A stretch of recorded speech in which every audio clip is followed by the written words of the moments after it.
Good evening, good afternoon, good morning.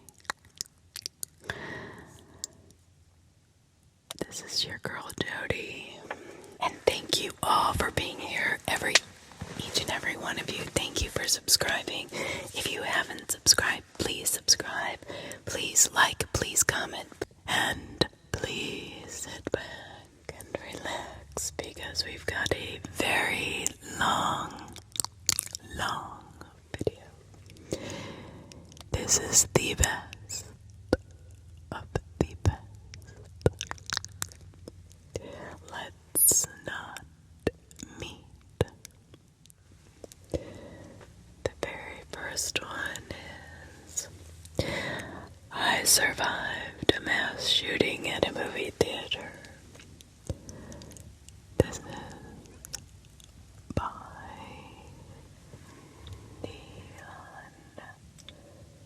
Pikachu. U/neon_Pikachu.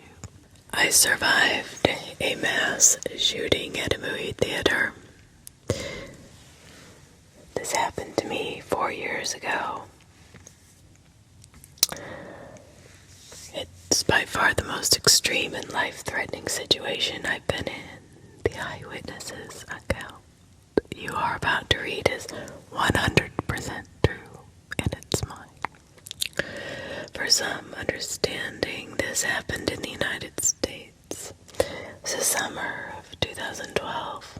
My longtime boyfriend and I recently got married, even though we were dirt poor college students and lived in a dinky apartment. We were having a blast. That particular summer, we gathered with our friends at the local movie theater almost every weekend.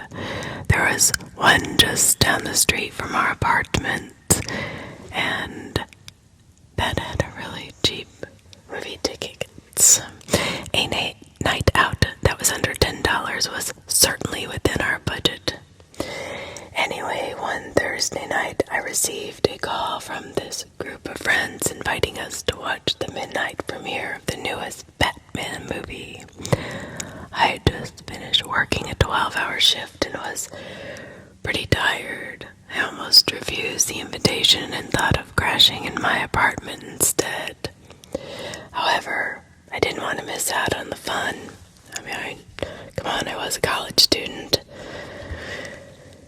And it was a movie I'd wanted to see for a while anyway. Certainly, it wouldn't do any harm to stay up later than usual and miss a few hours of sleep, right?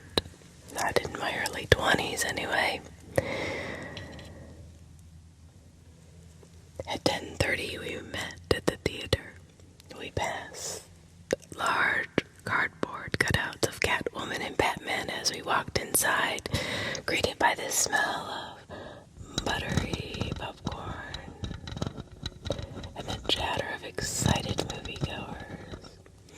The ticket booth was on the right of the entrance, and just above that was an electronic list of movies being played. The 12 a.m. show of The Dark Knight Rises was displayed up there in big, bright red letters. Being paranoid that the tickets would sell out quickly, one of my friends swung by earlier that day and purchased tickets for all of us. We passed the ticket line and went straight to the ticket taker. She smiled at us.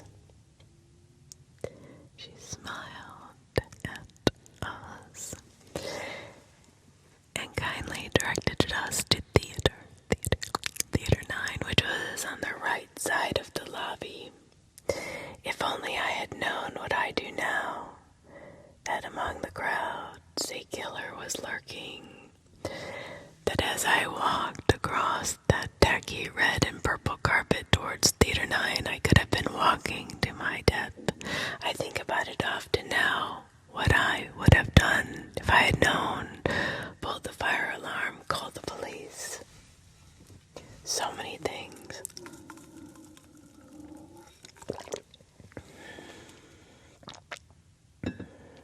So many things.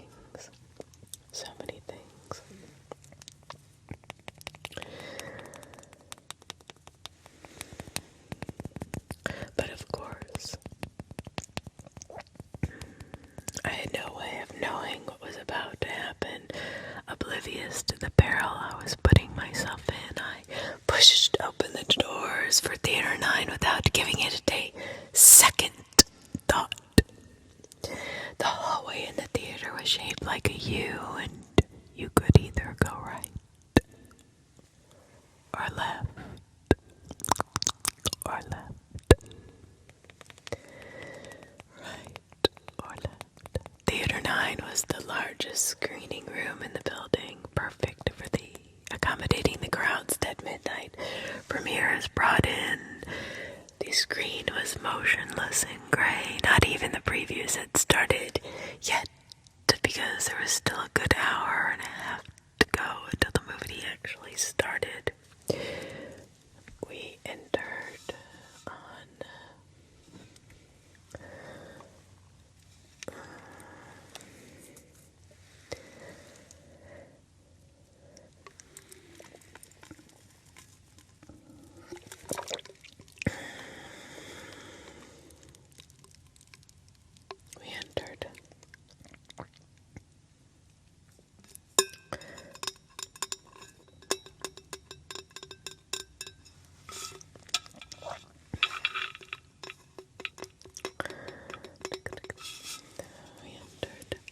We entered on the right side, so all of these seats were to our left. I remember being surprised at just how packed the theater already was. Just about every seat was filled, much to our dismay. At just how packed the theater was, much to our dismay. At first it seemed like we wouldn't find a spot to sit together. Now, the way this theater was set up, there was a section of seats right in front of the screen. This area was flat, and there was about 5 rows of seating in this section. 5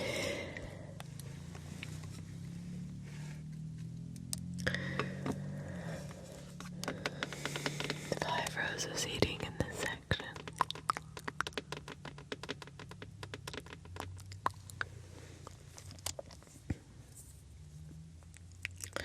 And a lot of seats in that section were empty, but sitting right in front of the movie screen sucks, and none of us wanted to sit there either. One of my friends then spotted a row with 5. 1, 2, 3, 4, 5 rows of seating in this section. A lot of seats in that section were empty, but that's right. When my friend spotted a row with 5 empty seats, all next to each other, perfect for the amount of people we had. These seats were about 3 to 4 rows up from where the seating rows start to elevate.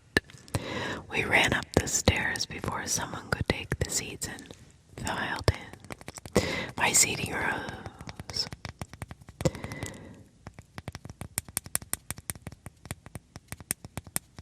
as I walked into my seat, I sat down next to my husband, Brock. We sat in the 5th seat. I sat in the 4th one next to him. My friend Samantha sat next to me on the 3rd, and on my right side, her boyfriend Tommy sat next to her 2nd, and another friend named Leo sat in the 1st one in the aisle. We spent the next several minutes casually chatting, joking around, and laughing. After a while, and my 3 friends went to the lobby to buy drinks and that addicting movie theater popcorn. While they were gone, Brock and I passed the time by people watching. The theater was bright since the lights were not dim yet, and I could see everyone clearly. There were a lot of people dressed in Batman t-shirts and hoodies. One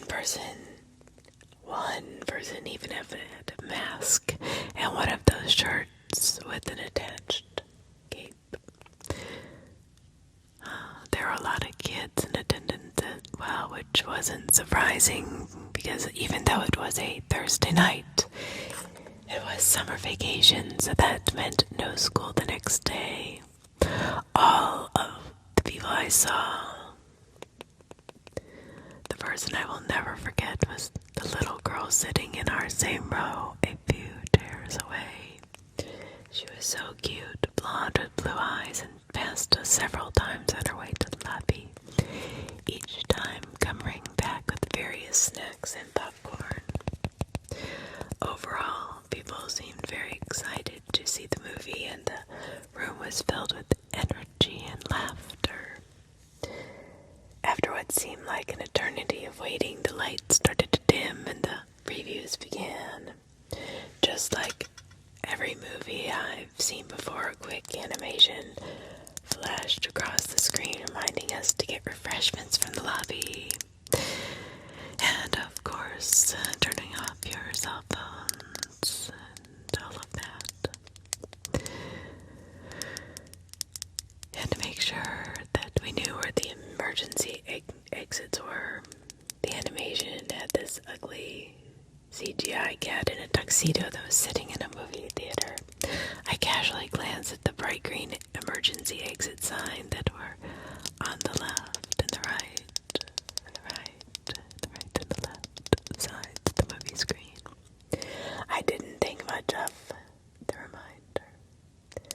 Like usual, after that I only remember one preview for The Man of Steel. The others, I'm not sure what they were about.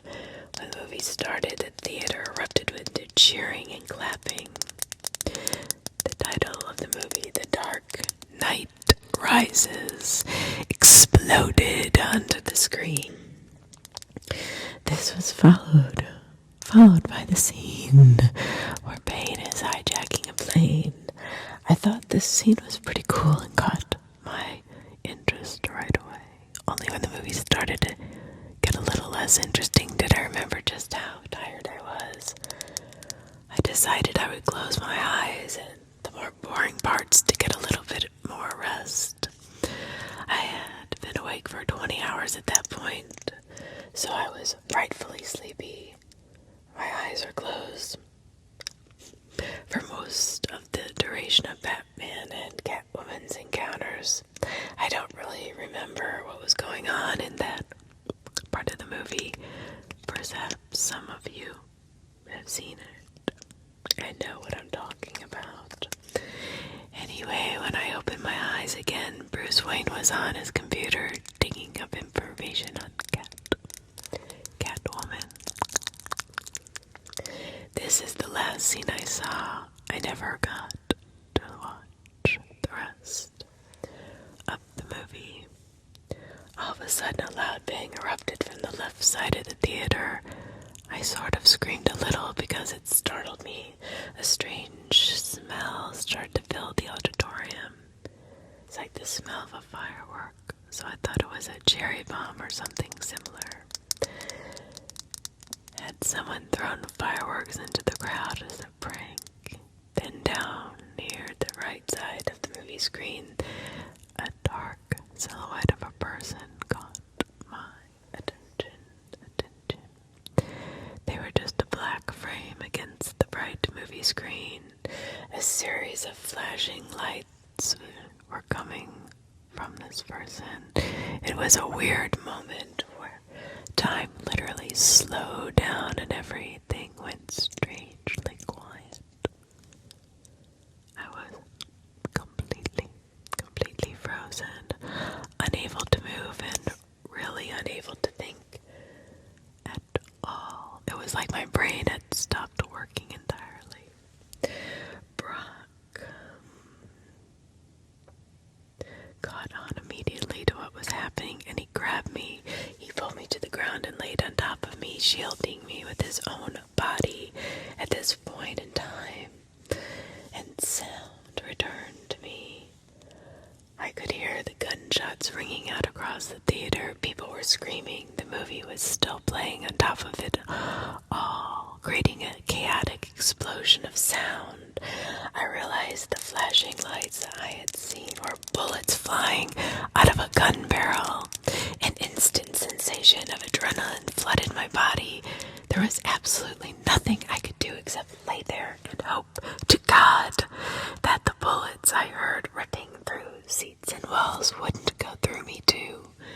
At one point, hit my head, cutting off a good chunk of my hair. And as I reached for the spot to make sure it wasn't bleeding, hot pieces of metal fell into my hand. I was lying face up, so I could see everything that was happening. The lights from a still-playing movie danced across the ceiling and walls. My friends were on the floor with me. Our unfinished bucket of popcorn was spilled all over across the floor. Leo had his legs sticking out into the aisle because there wasn't enough room for him to hide completely behind the seats.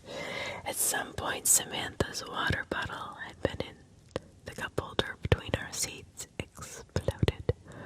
Water splashed all over my face. The smell of gun smoke was overwhelming. Riot-grade tear gas made me cry and caused me to cough uncontrollably. There was another smell too, the horrible metallic smell of blood that I'll never forget. I remember my lower body feeling wet all of a sudden. For some reason I thought this came from the leaking water bottle, but I soon realized that wasn't the case. All of a sudden things went strangely quiet. The bullets had stopped for some reason. Tommy shouted, "Let's get out of here." We took advantage of the opportunity and made a run for it. We ran down the stairs across the front of the screens towards the bright green exit sign.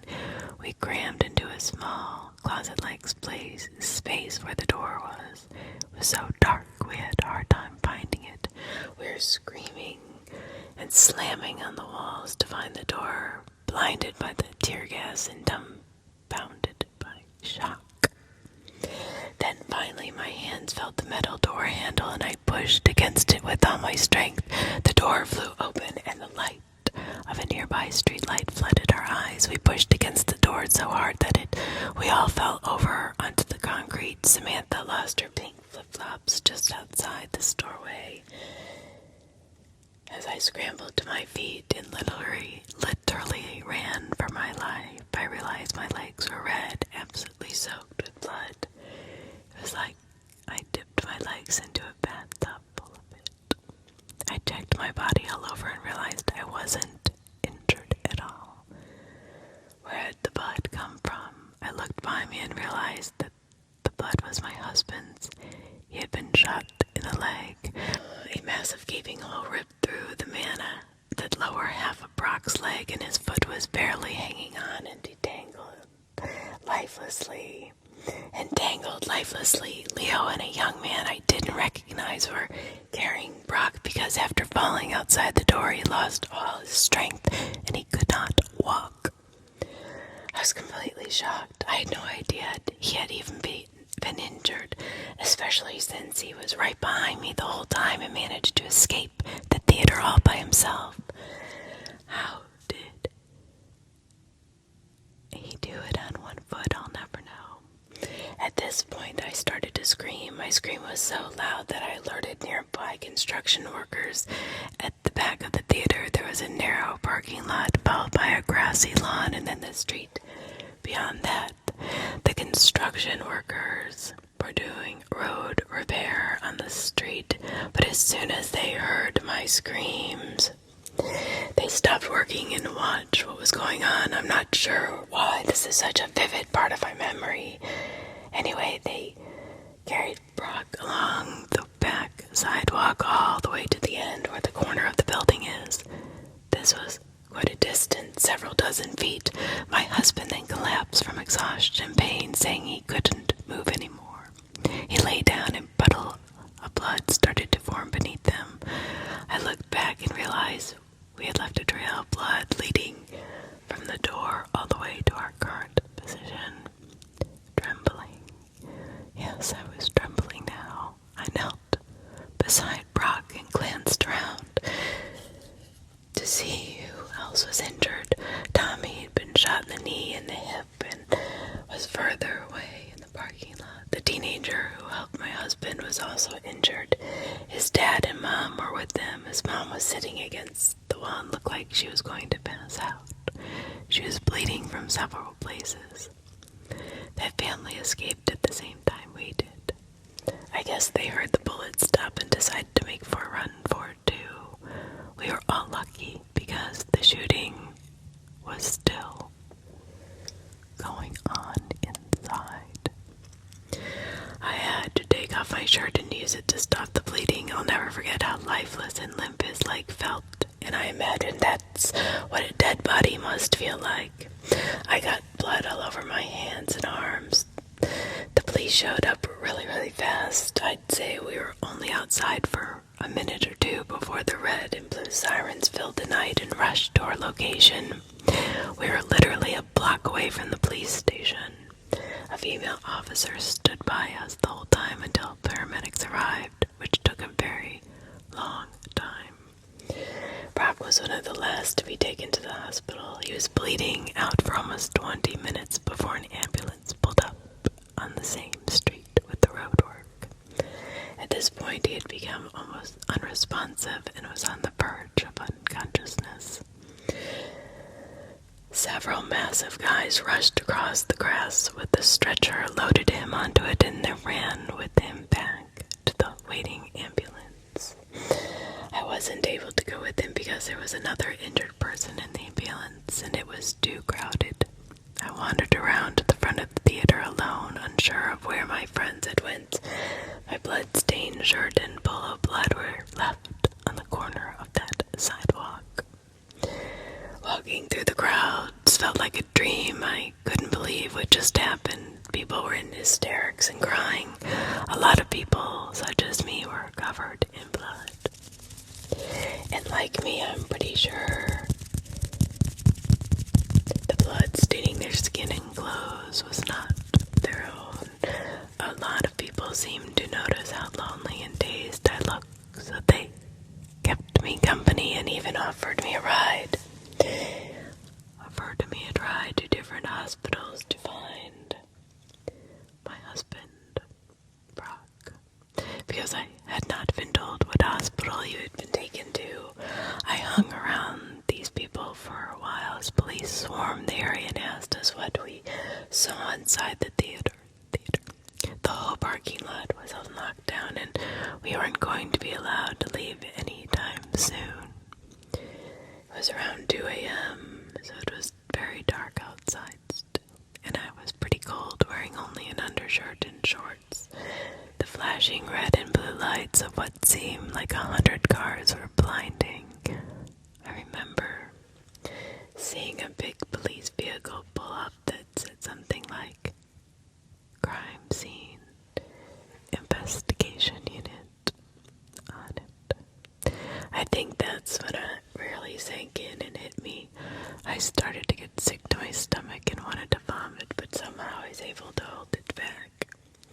Eventually, police started letting people leave. I jumped into my truck and booked it out of there. I was in such a panic that I didn't even think to go back to my apartment, grab my cell phone, which I had forgotten, and call my parents or someone else to help me. I was angry, upset, scared, and most of all, still in a state of shock.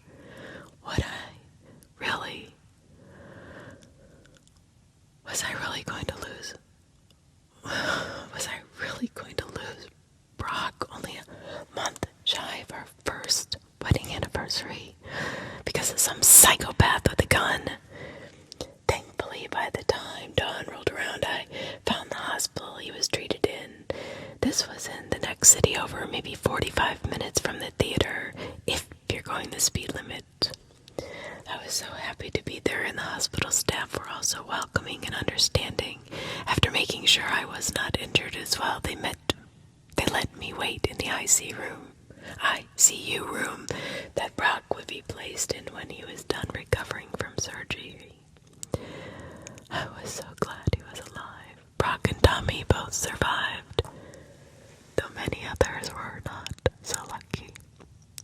I found out the day after the shooting, and after some much needed sleep on the couch, that 12 people were killed in the shooting and over 70 were injured.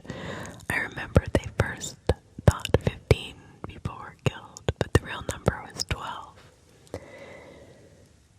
Unfortunately, the little blonde girl sitting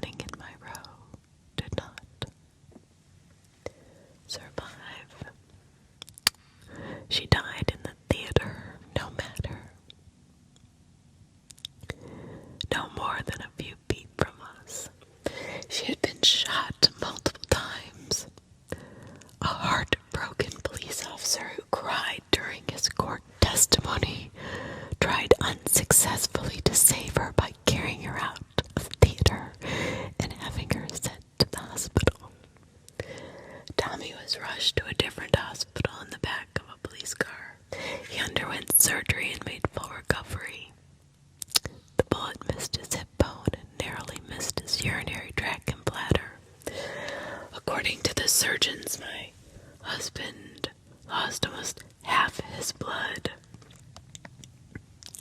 Brock made it to the hospital just in time. I mean, minutes. Any later and he would have died. He underwent several blood transfusions and was in the hospital for 21 days. The wound on his leg was severe enough that they had to amputate it after trying unsuccessfully to save it. It's been so long since the shooting happened that my husband, friends, and I have been able to recover from it somewhat. The event was pretty horrifying and has left us scarred for life. I would not consider that part of the story to be creepy, though. No, not at all. The creepy part is the shooter himself. I later learned much about him from the murder trial that would follow in the coming years. Through my encounter with this man was very brief. He has affected my life greatly. Just to know that people like this exist is disturbing. He is certainly one twisted individual that I never want to meet or see again.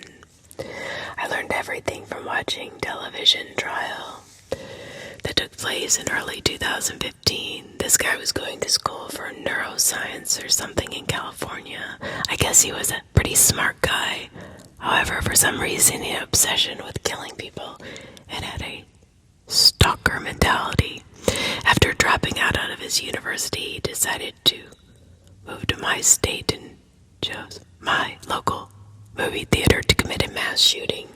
Before that, he was planning on hiding along remote hiking trails up in the mountains, jumping people, pulling them into the woods and killing them there, though he never went through with that idea. He had stalked my theater for months and had his shootings all planned out for the night of July 20th. Though I never saw him before this, it's unnerving to think this guy could have been watching us every time we went to the theater, and we would have never known it. We are completely unaware of what he had planned against us. This completely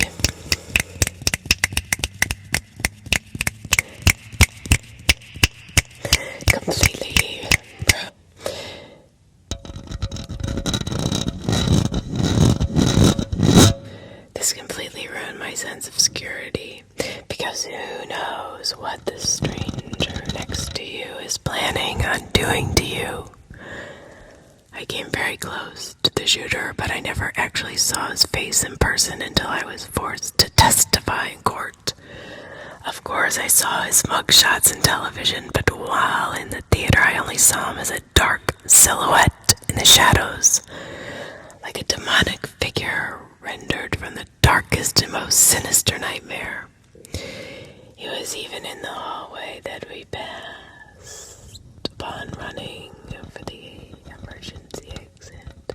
The only thing stopping him from killing us there and then was his jammed assault rifle. To commit this crime, he ordered a few thousand rounds of ammunition, riot gear, armor, tear gas, an assault rifle, and a shotgun. And he took pictures of himself, which were shown in court, wearing all of this gear like some sick trophy and holding up these weapons with a maniacal, menacing smile.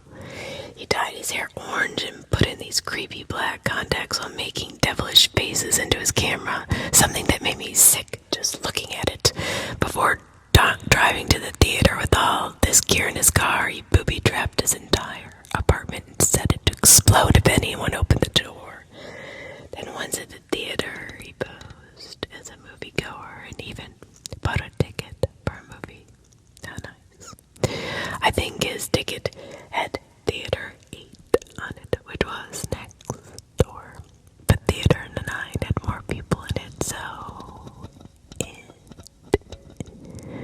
was that he went into number 9 instead. He was in the few front rows that were empty.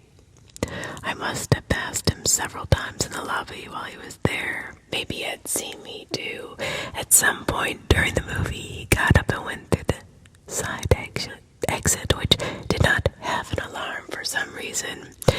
Kept it propped open with something, then went to his car to put on all his armor and grab his weapons. Then he came back inside and started shooting. When we escaped the theater, we ran past his white car, which was parked right at the exit. We didn't even notice it. At some point, he came outside and he would have had seen us there on the concrete. I don't know what stopped him from shooting people that were outside too, but he could have easily ended us there and then if he wanted to. I don't know what stopped him from shooting people that were outside too, but he could have easily ended us there and then if he wanted to. I think the hardest part for me was facing his twisted individual in court. I'll never forget rising as they called my name, walking down the center row past my family, other survivors, and crowds of news-hungry media personnel. I sat across from him, maybe only 10 feet away, while his orange hair was gone and he wasn't wearing black contacts. Being so close to him was a creepy and uncomfortable experience. My encounters with this man are certainly ones I will never forget. I can now say that I've come face to face with a true deranged psychopath. He just had this blank stare in his eyes the whole time. If eyes truly are the windows to the soul, then his soul was filled with nothing but a cold indifference for those he had murdered and harmed. He wouldn't even look at me. Sitting across from him in the court was the second time I had knowingly been in the same room with this man, a man who tried to take my life, but thankfully failed, a man who would end up spending forever behind bars, when at the end of it all, he was sentenced to 3,318 years in prison for his crimes.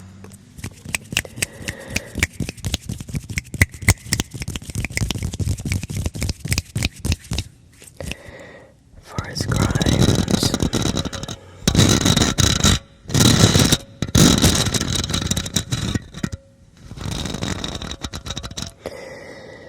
That's right. This man who tried to kill me, the man who's caused countless nightmares and fueled the fires of my paranoia, the man who hurt my friends and family, causing years of untold grief for my husband because he will never walk the same again, the man who stole the innocence and joy from a 6-year-old child who went into that theater alive and yet came out dead, to the man who carried out the worst mass shooting in Colorado history. Let's not meet again, ever. I hope you rot in prison.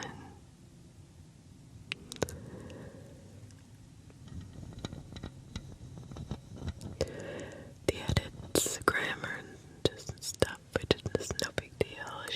She said she forgot to mention that Leo, Samantha, and I escaped without injury, and a lot of people have asked, so I thought I'd mention that. And she thanks everybody for support and never expected so many people to read her story, but this is a story that everybody should hear of because this is truly, it could have happened at any time. And it is so sad. And yes, let's hope you never meet again. That was this first story. Or to The Man in the Yellow Raincoat by u/whalebaboon. So this is a story that happened to my mom's friend in Korea about 10 years ago. Every time I hear this story, I still get mom's friend lived in an apartment complex in Seoul. She was a stay-at-home mother with a young daughter, and her husband worked during the days. One day she was coming home from running errands with her daughter and got into the elevator in her building. When she got on, she noticed that there was a man wearing a cap and a yellow raincoat. He kept his head low so that she really couldn't see his face. Immediately, she felt uneasy, and she made her daughter stand to her side, furthest away from the man. What made her feel even more uncomfortable was that when she pressed the button for her floor, there was no other lit number. And on top of that, she noticed that he was carrying something wrapped inside a newspaper close to his side. Everything started to click in my mom's friend's mind, and she started to panic and decided to take out her cell phone and pretend she was calling home to her husband, who was obviously not home but at work. She started saying things like, "Oh, I'm on the elevator and I'm about to get off. Can you get the door for me?" And she made it seem like her husband was waiting at home for her. When the elevator did reach her floor, I think it was the 12th floor, she quickly got off and grabbed her daughter and started to walk as fast as she could to her apartment.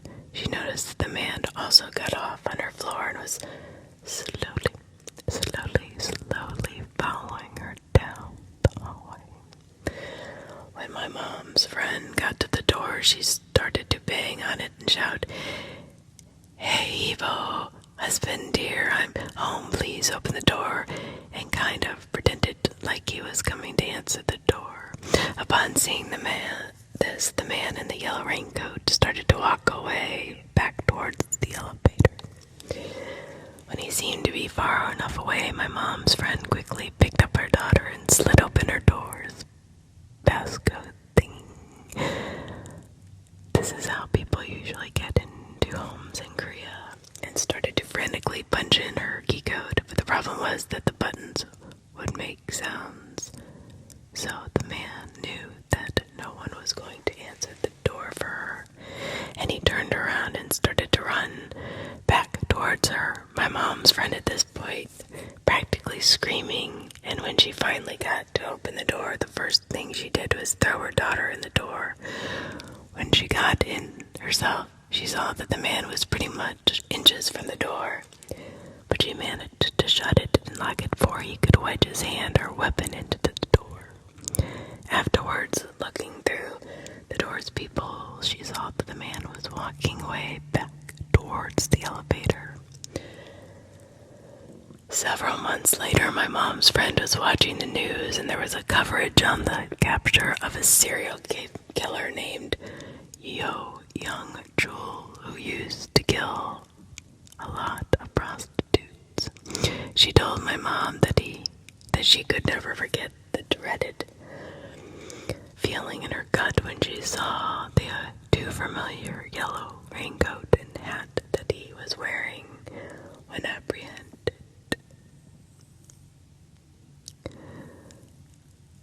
So,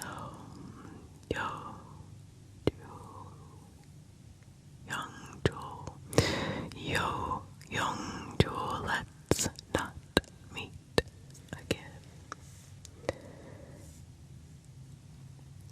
Story number 3.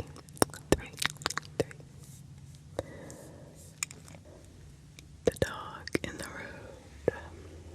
The Dog in the Road by you/the Faceless Writer. By you/the Faceless Writer. This particular event happened almost a year ago, sometime in mid-October. A couple of friends and I drove out to visit an old friend of ours from high school, George, who now lived about an hour out of the city. We spent the whole day with him, and it was really late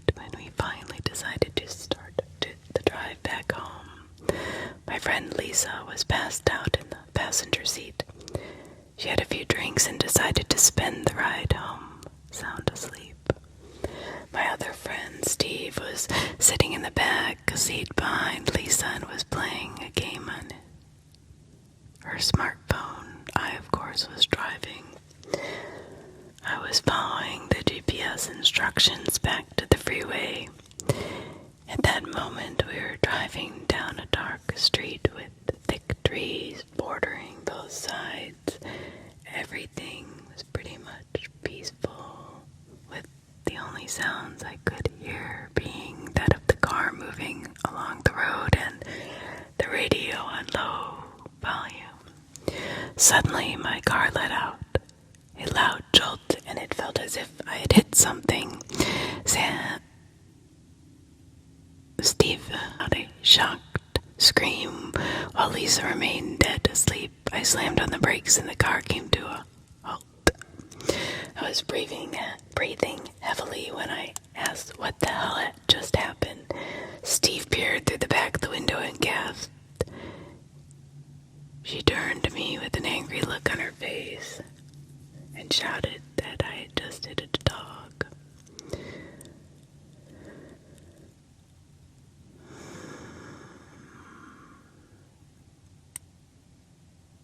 Sam peered through the back window and gasped. She turned to me with an angry look on her face and shouted that I had just hit a dog. I looked through the back window and sure enough, a dog was lying in the road a few yards behind the car.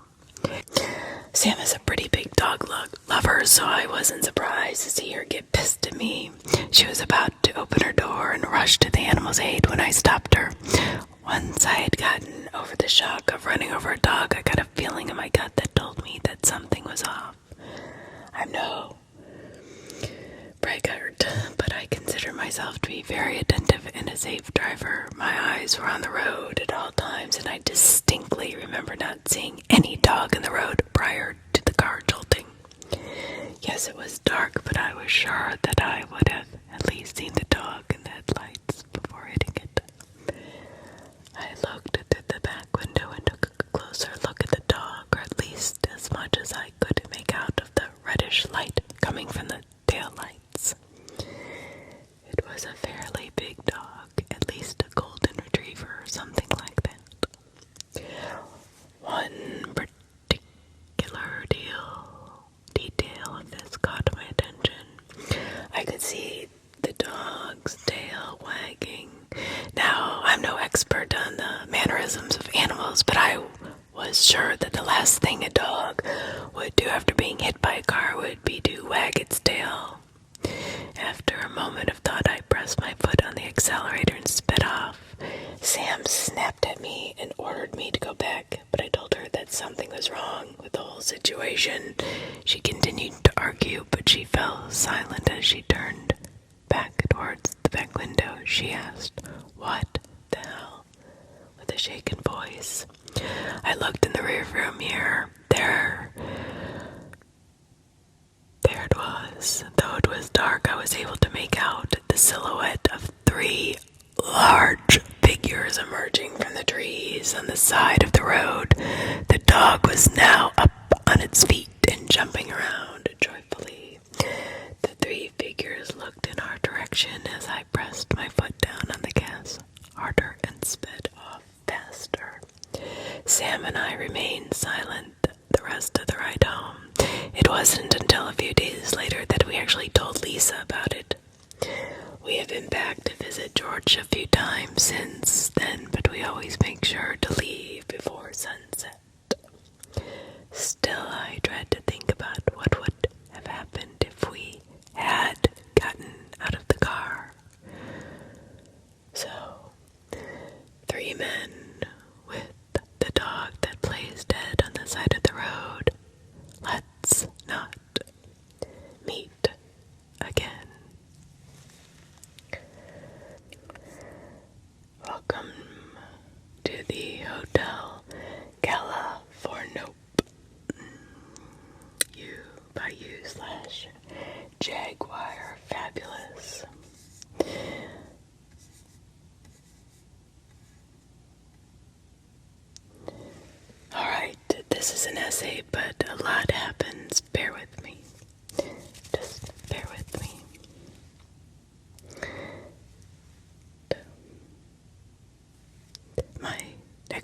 neighbor's parents moved from India to the UK back in the 60s.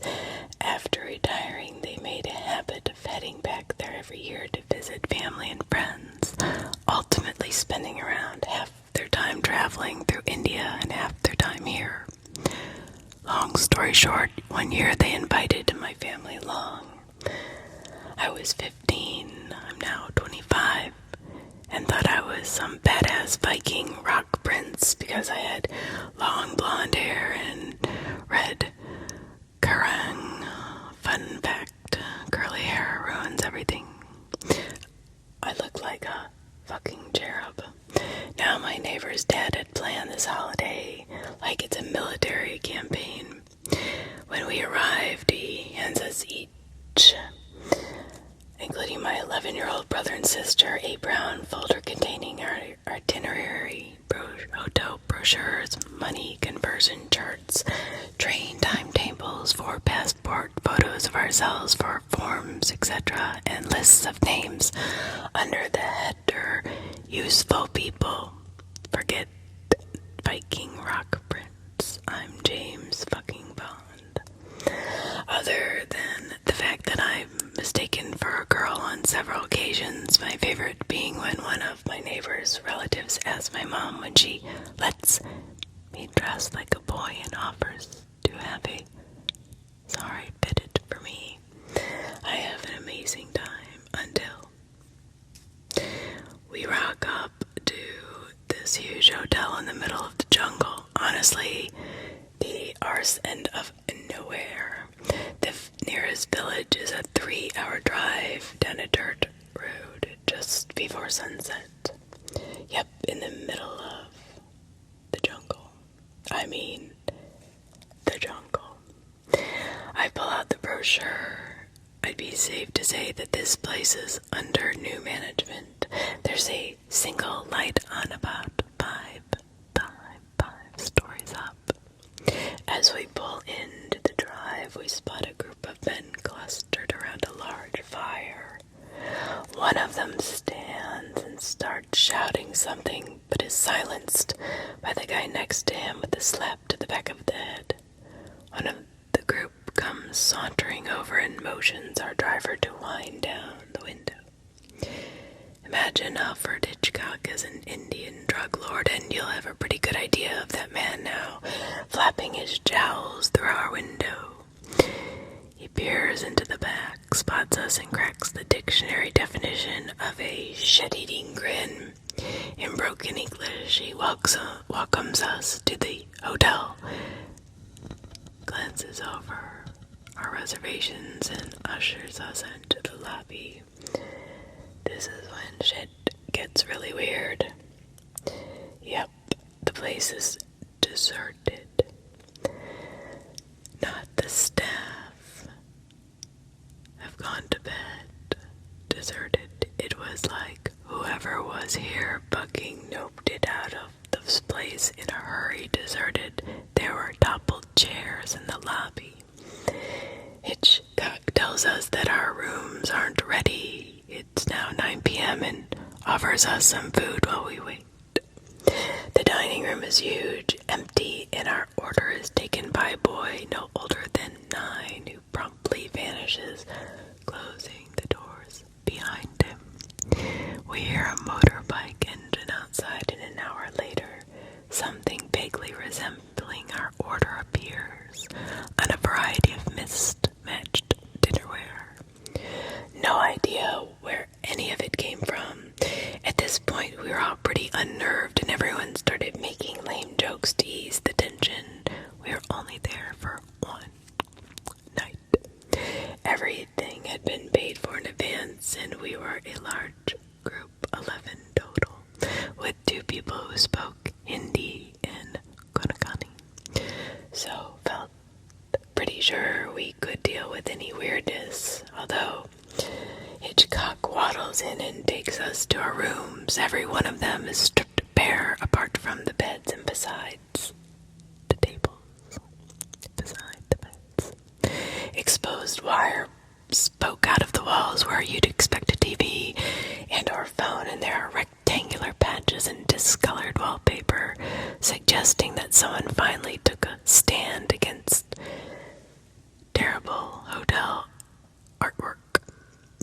decoration is this creepy little metal horse that just is sitting on one of the bedside tables.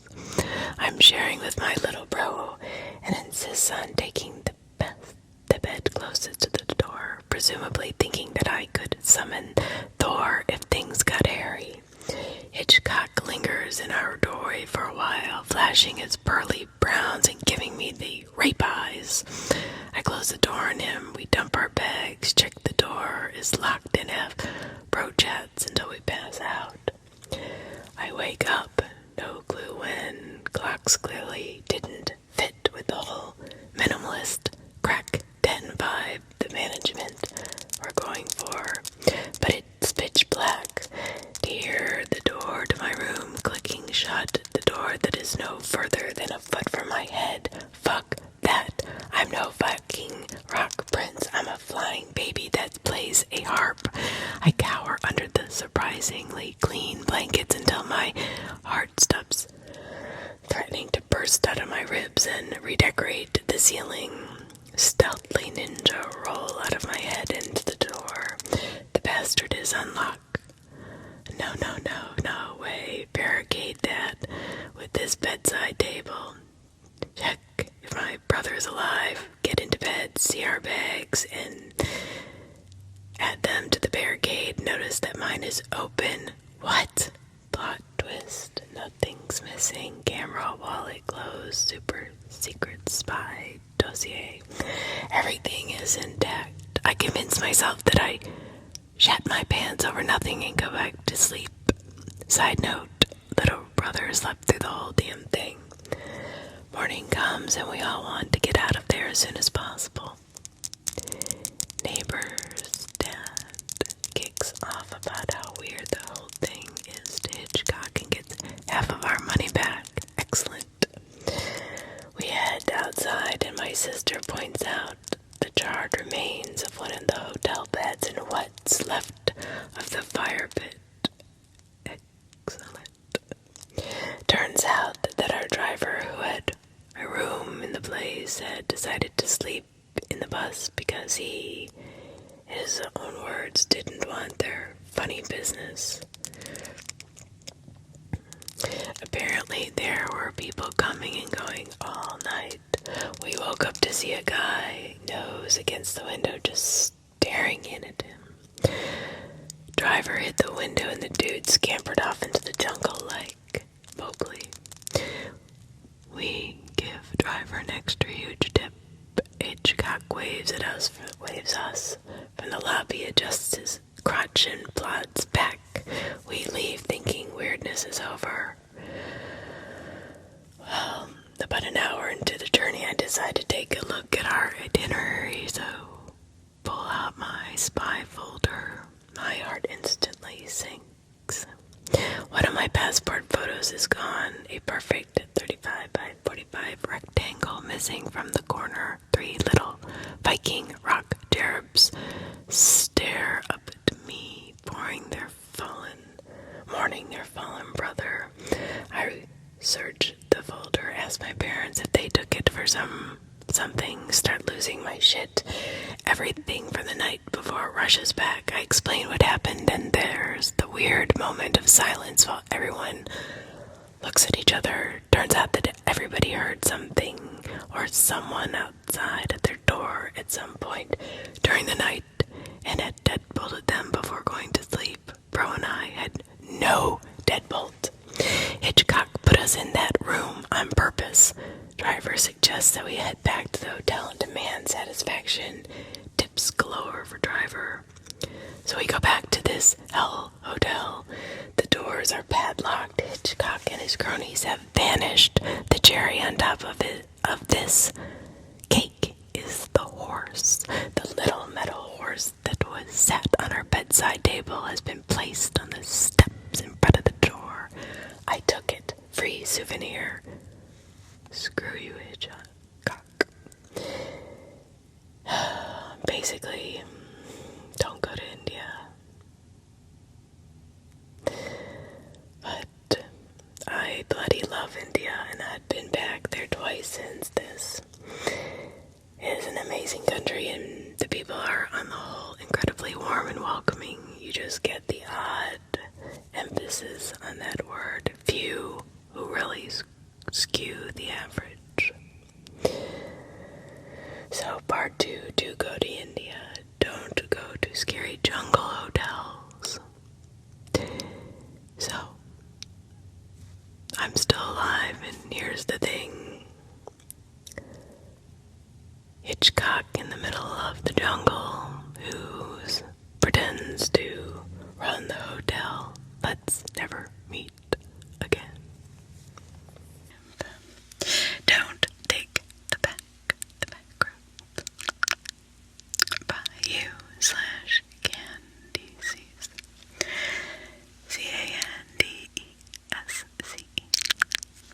Don't take the back roads. First time, sorry for the length of this. Writing this out was actually pretty therapeutic, and I may have gotten ahead of myself a little.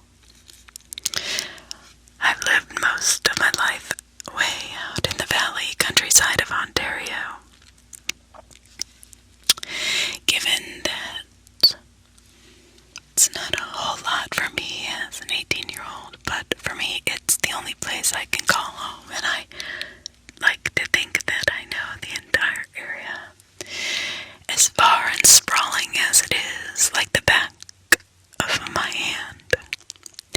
Adventures across the long, crossing roads. Pastures and woods that made up the skeleton of my village were a common venture in my childhood. As a young child, I had a habit of biking extremely far out in hopes of finding new places, and sometimes my dad, well, he would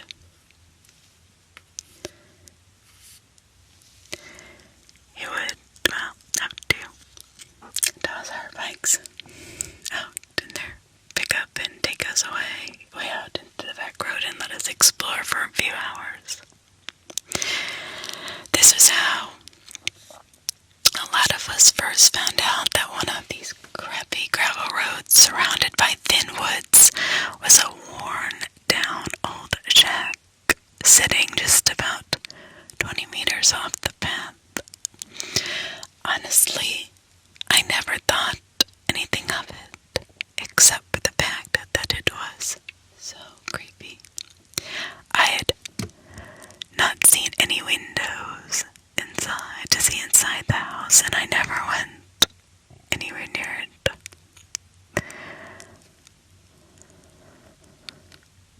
But one of my friends at the time said that her older sister had tried to go in it and that the door was always locked.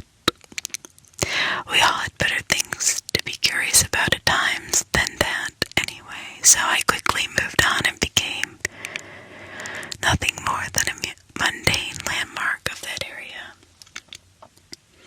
Honestly, I'd completely forgotten about it for a few years now, except last Tuesday. I was coming home from one of my very late classes at my university, and I usually take the back roads I perused many years ago, as they're more straightforward and scarcely ever have any sort of traffic on them. As I drove down the gravel path that would wind along the side of the country and eventually take me to the next street I needed to turn onto, I noticed a faint glinting coming from within the trees ahead, maybe about 100 meters from my car. A flashlight, I thought. But as my car came closer, I realized what I was seeing. The light inside of the shack was on. I should mention now that in all of the nearly 13 years I've spent living in my area, I have never seen the door open, and I have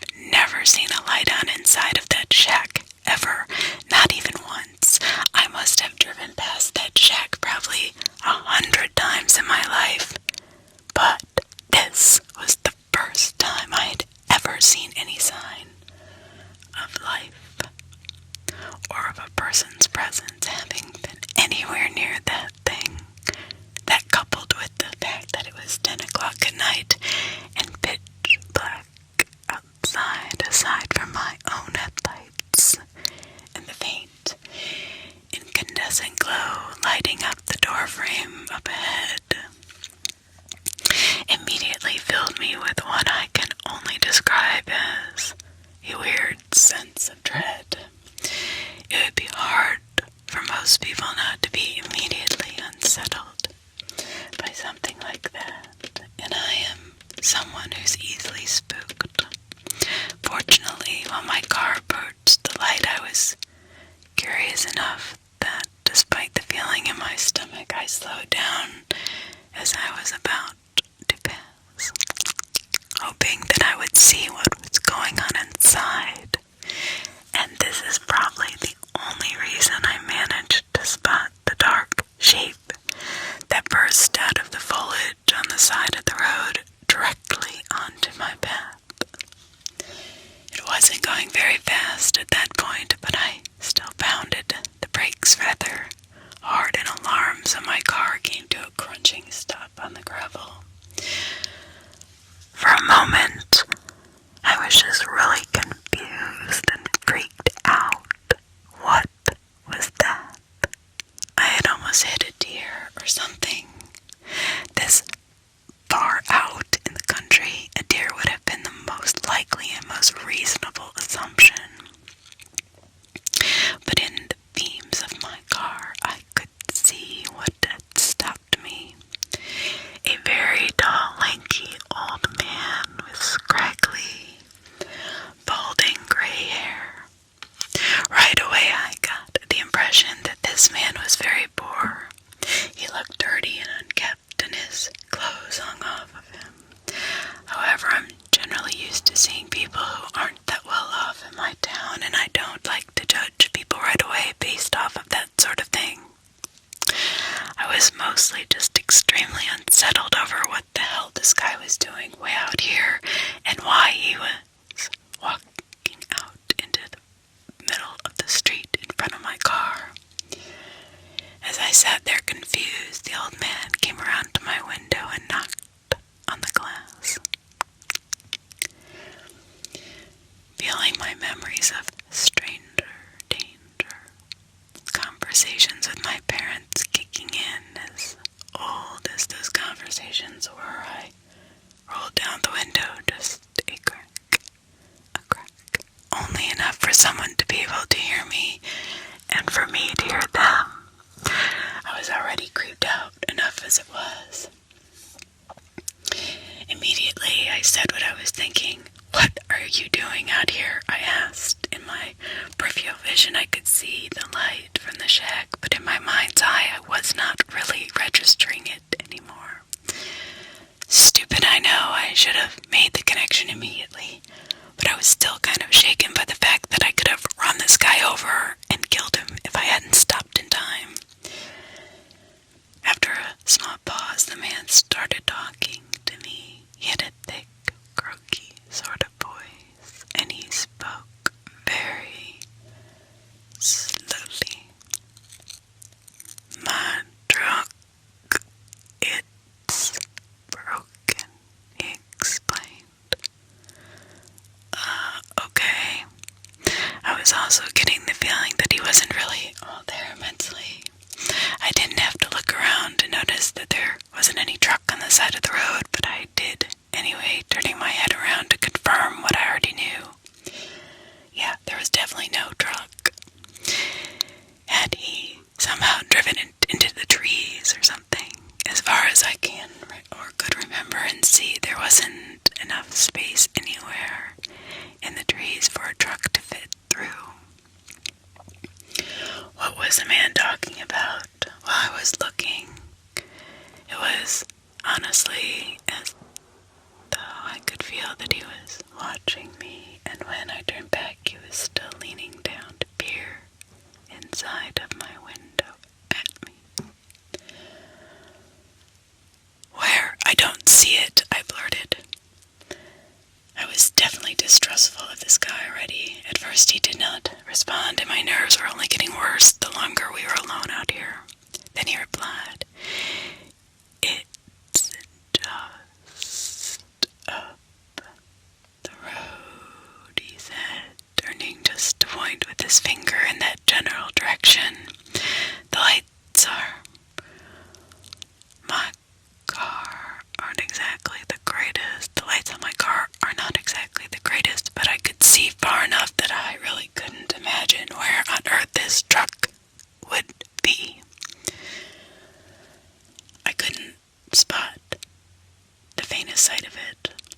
squinted up ahead, he continued, "I'll show you where, if you come."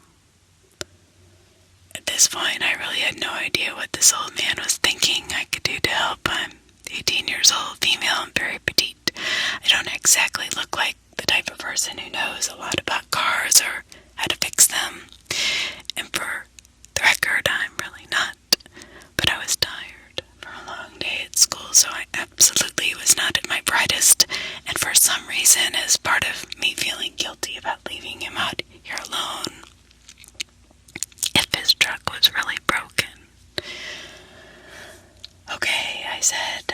I reached to my gear shift to start driving slowly up the road, but as soon as he saw my hand, he shook his head. "Just walk. It's not far."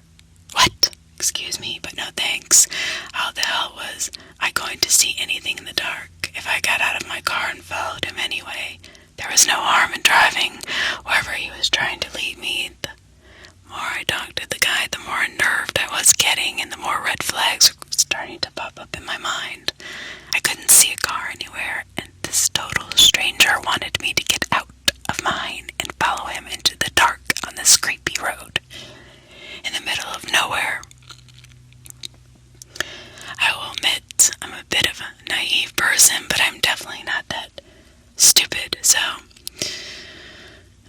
no, I'd rather drive to it, I responded. This situation really wasn't making any sense to me. I could see his brow furrow, and he looked kind of agitated. He insisted, "Your car won't fit in the trees anyway." "So did he crash his truck then? Why the trees if we were going up the road?" I remembered what I'd just been thinking a minute earlier about there not being enough space, and I asked him, "Then how did you get in the trees?" The only logical explanation would have been that his truck had swerved off the road, but even in that were the case, there was seriously nothing at all that I could have done to help him fix his car to get it back out again. It genuinely made no sense at all to be asking me to come with him and help, and the entire situation was beginning to make me scared. There was a lengthy enough pause between my question and him speaking up that I was beginning to think he didn't hear me or something, so I asked again. Still no immediate answer. When he finally did reply, he was staring at me directly in the eyes. I think I'm gonna have nightmares about this for a long time. It was so sudden, and the way he said it was just so unbelievably creepy. "You don't look old enough to drive." I hear comments like this a lot, since I do look very young because of my size. Normally somebody would say this with a warm smile or something to signify that this is in fact meant to be a joke, but the guy's face didn't change even slightly.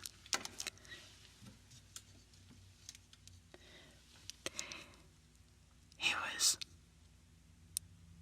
just staring at me with a completely cold expression.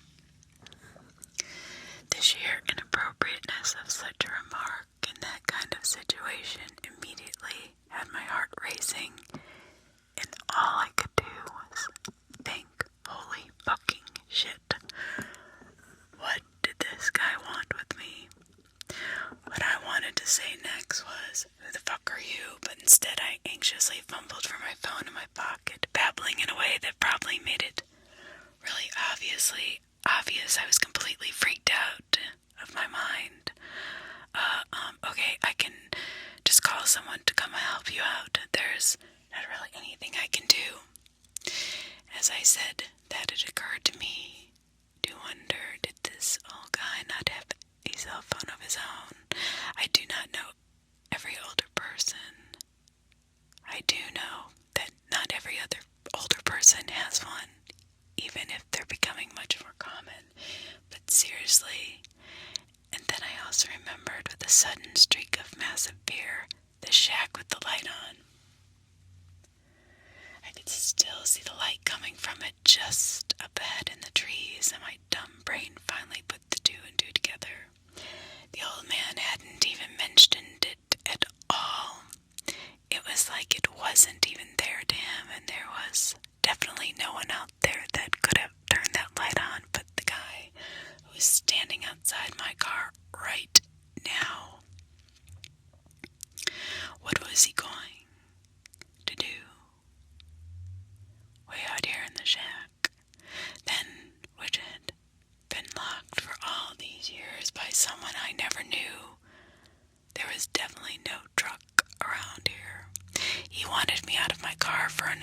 reason.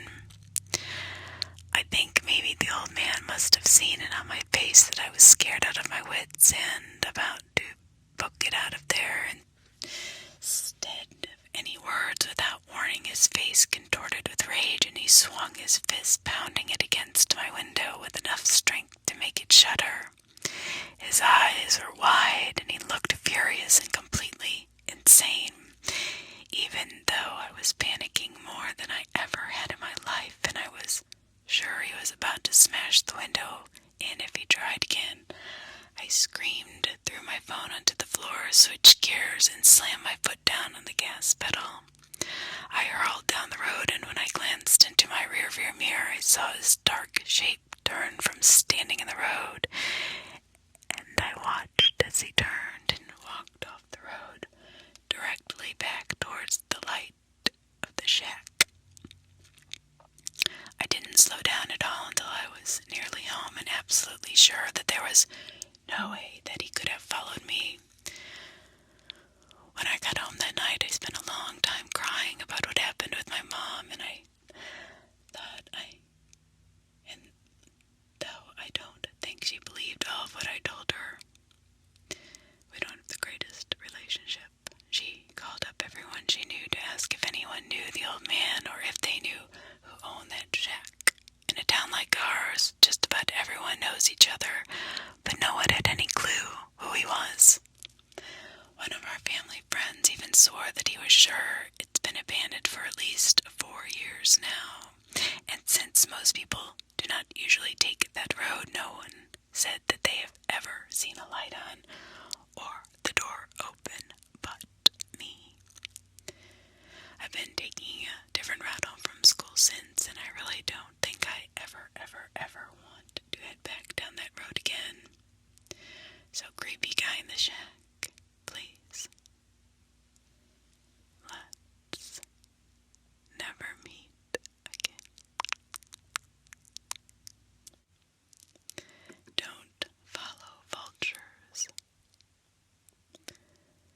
When I was younger, this is by / don't follow too. Don't follow vultures. When I was younger, about 10 years ago, I got into bird watching. I was about 12, so it was not really official by any means. I was just some kid that liked to sneak up on birds, take pictures, and look at them up in books. I decided to start this hobby and make a list with pictures I had printed from the library of native books in my region. Every weekend I'd wander around the neighborhood, which was suburbs. I found a few within my first weeks. However, there was one bird I really had set as my sort of white whale due to its rarity in the area, the black vulture. We had tons of turkey vultures in my area. They're the most common, but much fewer are the black vultures. They're a bit hard to tell the difference if they're flying too high. The best way to determine which vulture has to do with how much gray-white is on one of their wings. If they got close enough, you can eventually make out the red head of the turkey vulture, as I often did, disappointingly. Unfortunately, I cannot remember the exact date or what month it was. I believe sometime in the fall. But one weekend I decided to spend the next 2 days searching high and low for the black vulture.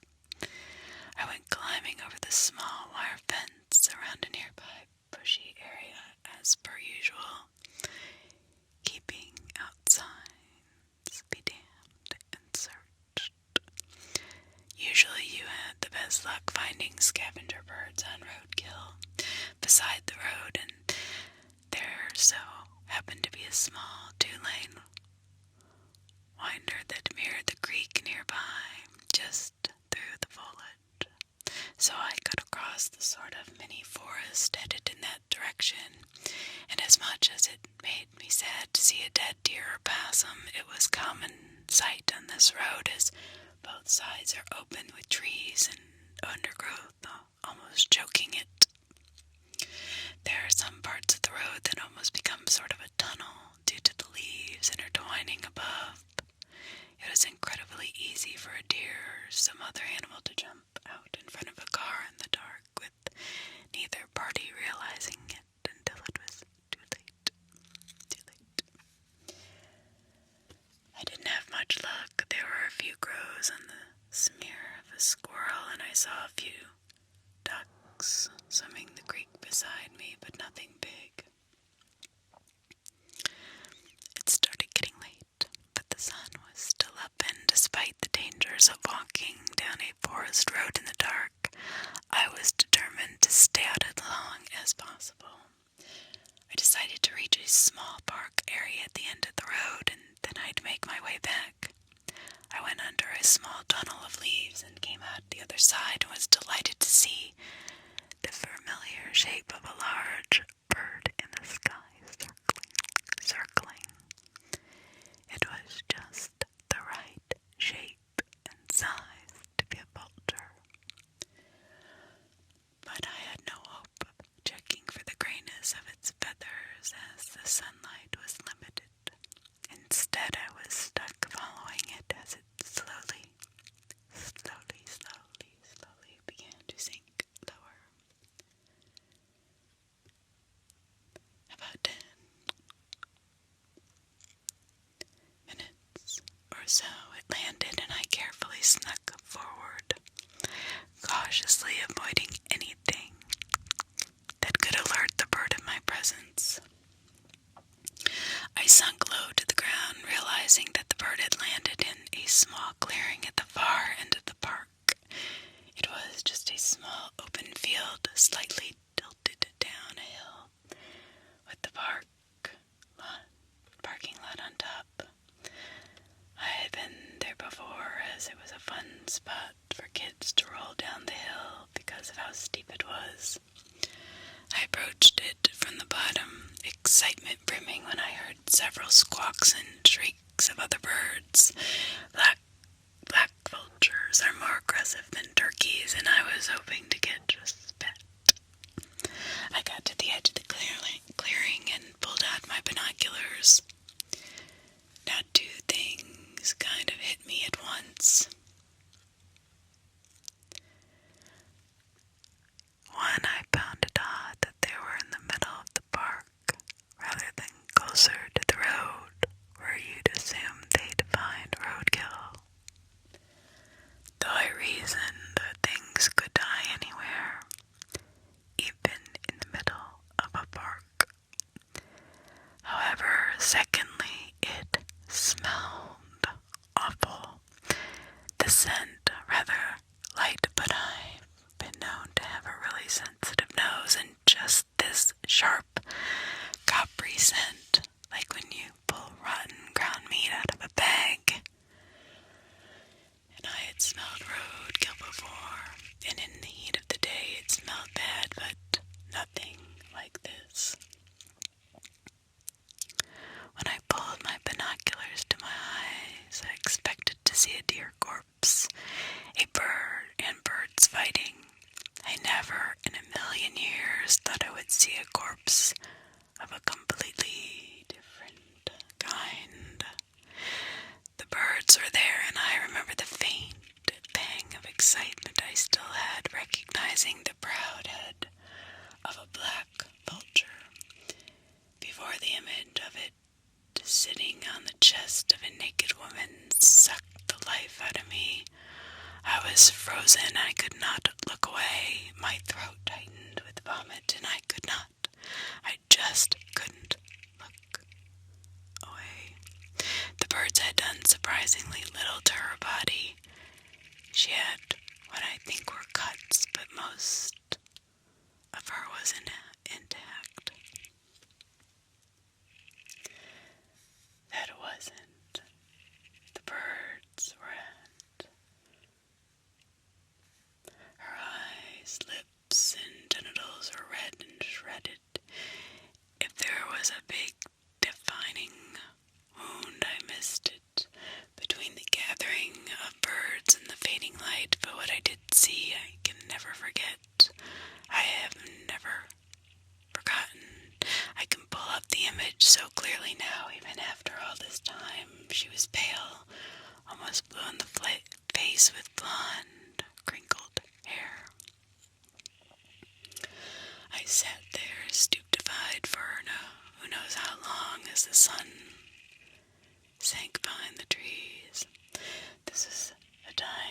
before cell phones were a common thing and I had quite the hike back home. I realize now I was in shock, and I could only move when the sudden fear that whoever did this could be nearby hit me. I forced myself to slowly waddle backwards into the trees, not taking my eyes off the body. I didn't want to turn and run for some reason. I didn't even want to turn around. I was so scared someone would be behind me. I thought if I'd just backed up forever, maybe nothing would happen. It was dusk, and suddenly there was light. High beams from the top of a hill, a single pair. I heard the screech of tires as the car wheeled out and listened to it veer off to the left and away down the road opposite in the direction I was headed. That was the last straw, and I ran the entire way back to the road.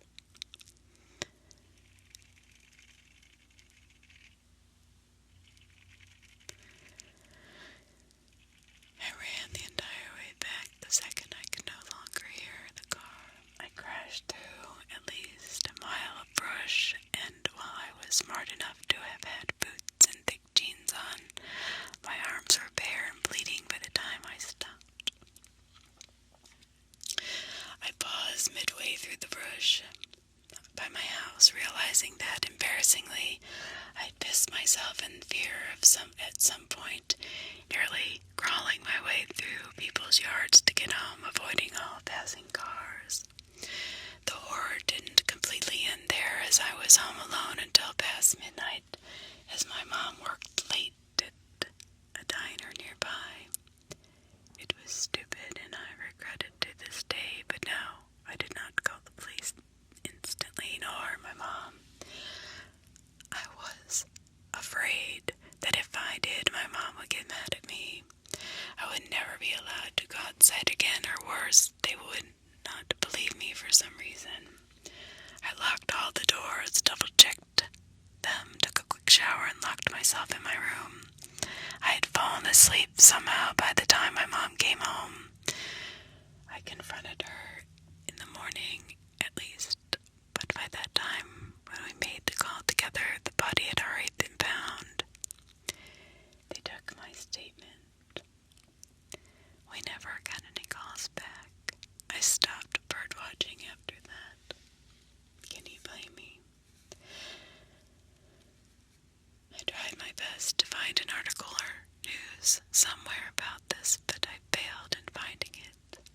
It probably doesn't help that I can't remember the exact date. I have a lot of missing time from ages 12 to 14 for some reason, which I can't even begin to explain. There are very few things I remember so well, this being one of the only ones.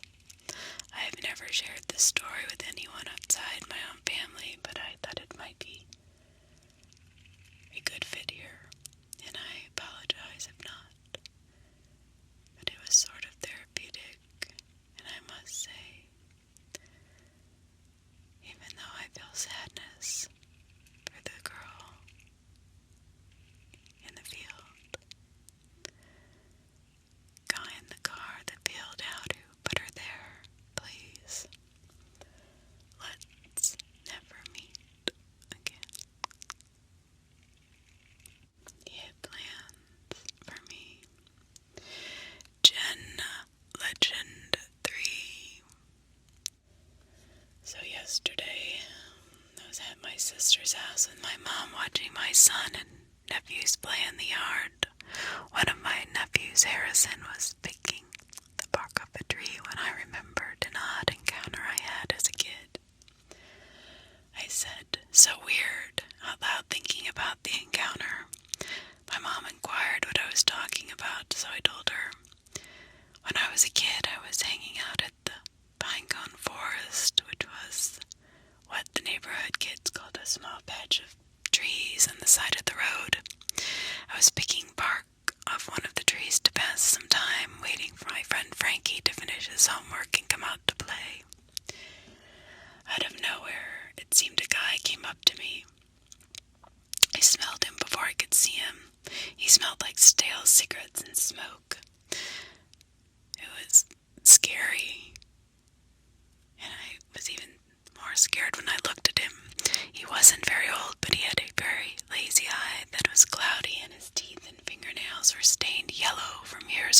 cooking and neglect. My mother taught me to be nice to people even if they don't look like me, so I faked a smile and said, "Hello." "What are you doing?" he asked me. The smell of his breath was the worst. "I'm picking the bark off this tree." "You shouldn't do that. It's like picking off the tree's skin. How would you feel if someone picked off your skin?" he said while lightly pinching my arm with his sharp yellow nails. "I don't know," I replied and took my arm back. Just then Frankie's mom called for me out the door and told me to come and wait inside. I didn't think anything of the whole thing at the time. When I told my mom about it, she had this look of, I don't know, guilt maybe. She said that it's probably time I know the whole story. She thought I forgot about the whole encounter.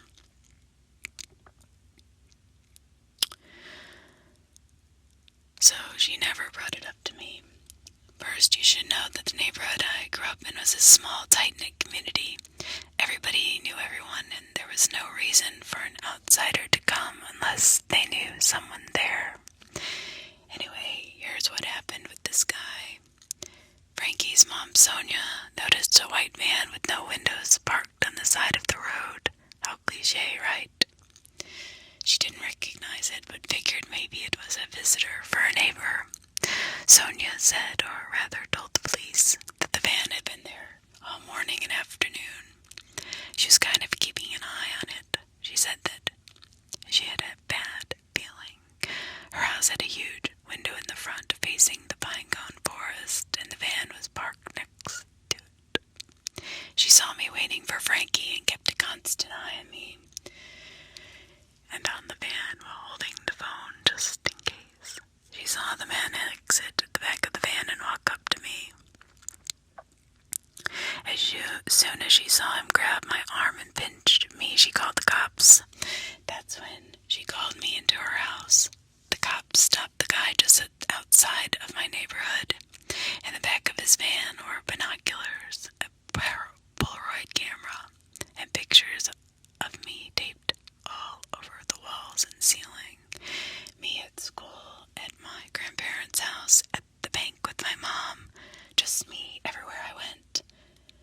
But that's not all. He had a key to a storage unit on him.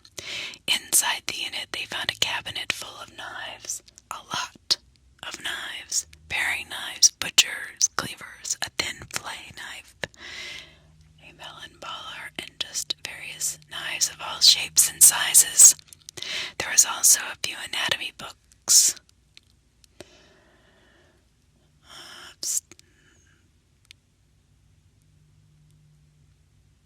Obstetrical equipment. And duct tape. And 10 empty 5-gallon buckets. In the middle of the unit was an old bed that we used to restrain mental patients. So it had wrists and ankle straps, and the entire inside of the unit was covered in plastic wrap. My mom said she was in a high-security mental institution for the criminally insane. Last she heard, that's where he was. So that's pretty creepy to me, and I'd figured I would share it. So please, guy with all of the things to murder me with, let's never meet ever again. Oh, that one was pretty intense. I can't imagine. Violet Hill.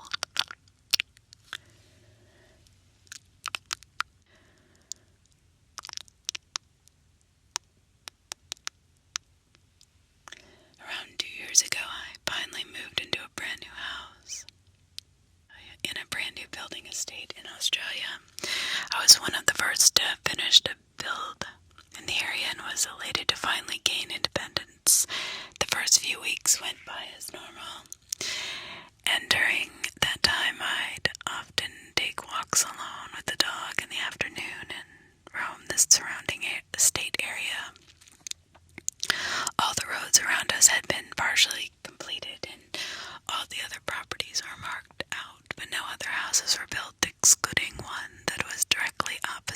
line. The house looked finished, but there was no driveway laid yet, and from what I could gather, no one lived there. To the left of my house, roughly a few hundred meters away, was a field with a huge hill in it. I later found out that the whole area was council property. Not only was no one allowed to build up there, but the whole hill was basically a no-go zone. For whatever reason, the council just did not want people on it, so the whole area was surrounded by a huge chain-link fence. The only other noticeable feature in the area was a small abandoned farmhouse with a shed a few kilometers down the road. I knew nothing about it and often went walking there with the dog, as it gave me something mild to explore amongst the vast nothingness I was living around.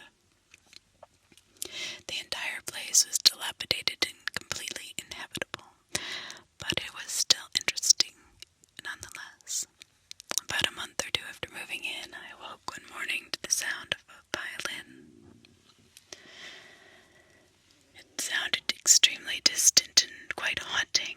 I actually enjoyed it and assumed that the neighbors opposite of me had finally moved in.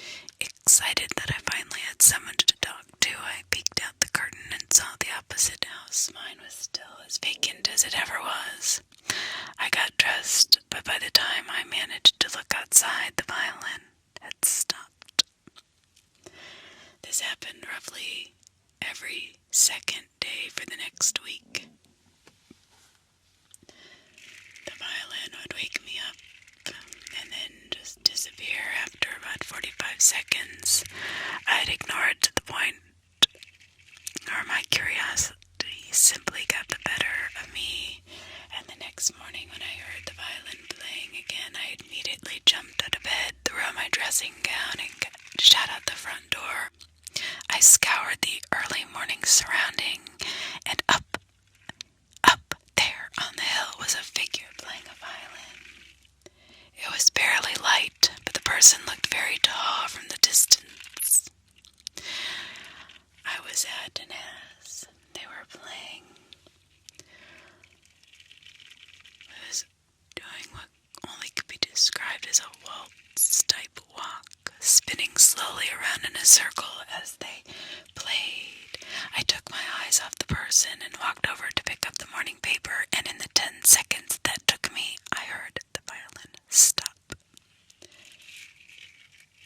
When I looked up, I noticed the figure was no longer playing or dancing, but was now standing still, almost likely looking in my direction. It was so dark I couldn't make out exactly what they were doing and more. We both just stood there for a minute, not moving, before the creeps got the better of me and I went back inside. But after that morning, things started happening. On my walks, I began to notice footprints on the surrounding properties that weren't made by me and that I'd never seen before, which I assumed were the people walking from the other housing areas down the road. I never awoke to the violin, but I swore I could hear someone walking on the street next to my bedroom window in the early mornings. However, I never saw anything. Other really general things as well, like random tools such as spades and rakes laying around the area, which I guess were left there by construction crews, none of which I ever saw. I started getting calls at work that would immediately hang up on me, and I also stopped walking up to the abandoned farmhouse, as the experience with the violin had me a little shaken.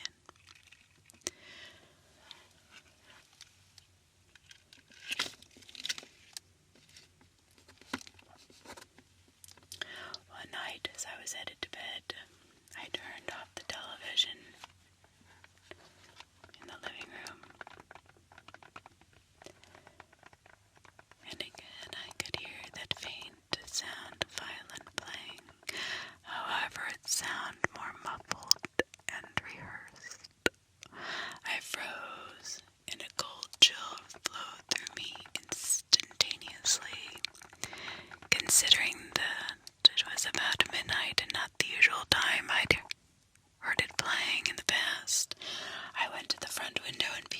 see that there was a light in the house opposite mine. It was clearly a candle, as I could see the dim light flicker, flicker, flicker, flicker, flicker in the empty house, and the music sounded like it was coming from an old record player. But in the 10 minutes I watched, I never saw any movement inside the house. I moved away from the window, sufficiently freaked out, and after a few more minutes I heard the music abruptly stop. I peeped out again to notice the light was now out. I never saw anyone. I began to become unsettled in the house and would often invite friends over to hang out until late, but of course nothing would ever happen when someone else was with me. I never bothered to tell anyone of my friends, as without evidence, I figured they'd just give me shit about it and I'd just become more agitated. But nothing compared to what happened next. In my living area, the desk sits right next to a small window which looks out to the fence surrounding my property. The steel fence is literally an arm's length from my house and about 6 feet tall, so I always figured that, unlike most of the other windows, I'd never need to cover this one with a sheet or blanket because no one could ever see in it. I usually wore headphones when I played, and I always had the lights off, for no other reason than I preferred to play games in the dark. When I was gaming one night, I got up and walked into the dark kitchen and got a beer out of the fridge. It was dead silent, excluding the faint sound coming out of my headphones. As I closed the fridge and turned around to face the desk, I saw directly out of the window two very, very faint lights.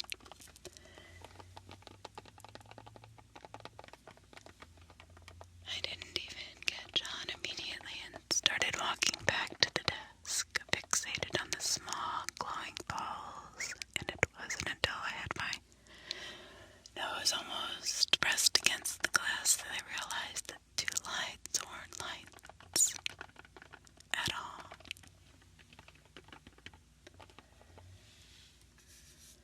They were eyes.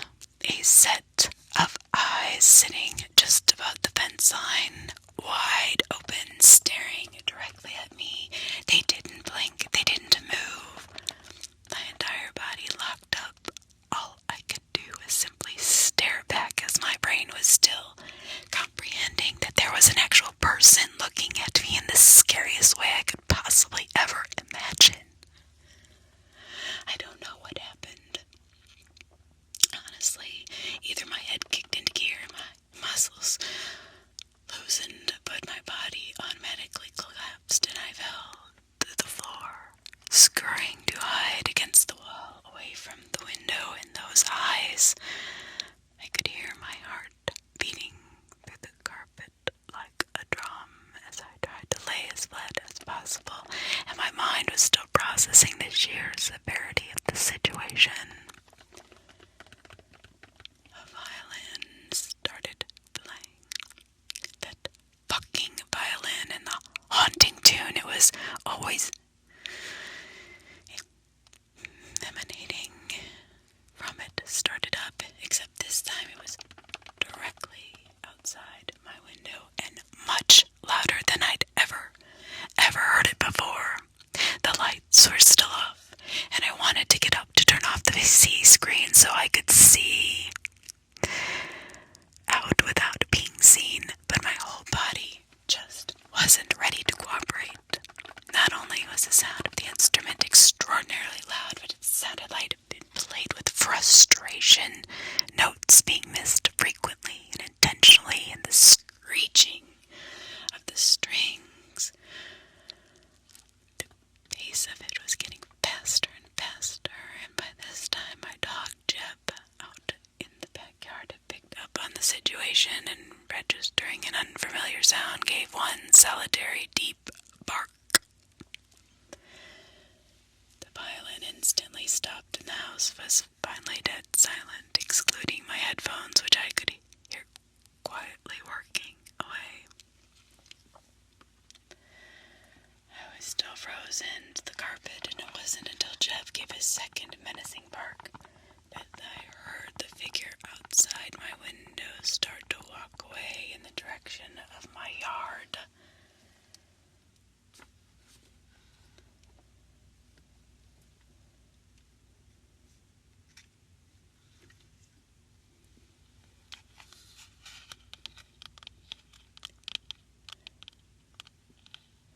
Once that first footstep hit the ground, I instantly thought of the welfare of my best mate, and finally my head connected with my extremities and my entire body kicked into overdrive. I leapt from the ground and slid across the laminated floor to the back door where Jeb was standing, staring into the backyard. I ducked to keep low and quietly unlocked and slid the door open. Usually doing so would notify Jeb that he was allowed inside, but when the door opened, he didn't move an inch and was completely fixated on the pitch black backyard. Everything told me not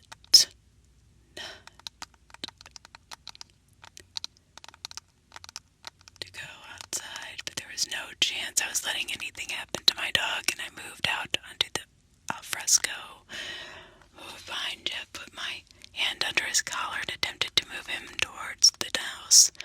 Jeb is a pure Labrador and weighs like a sack of sand, so when he doesn't want to move, it takes a sheer force to pull him in the direction you want him to go, and right now, Jeb wasn't going anywhere.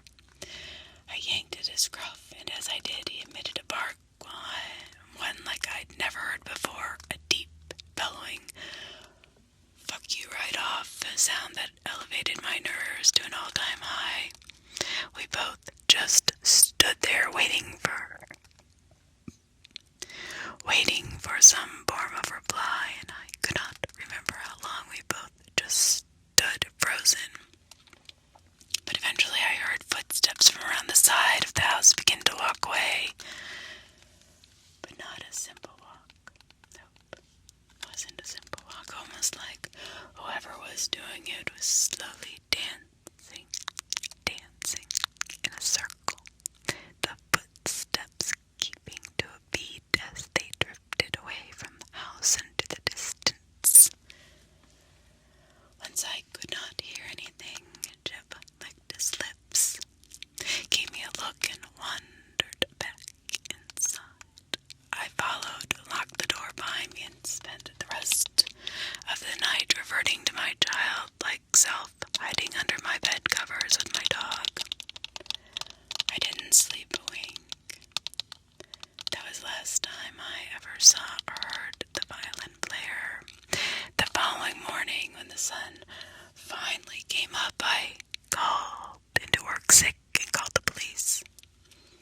They scoured the lot next to mine and found footprints in the dirt. However, there were so many that actually was impossible to tell whose were whose.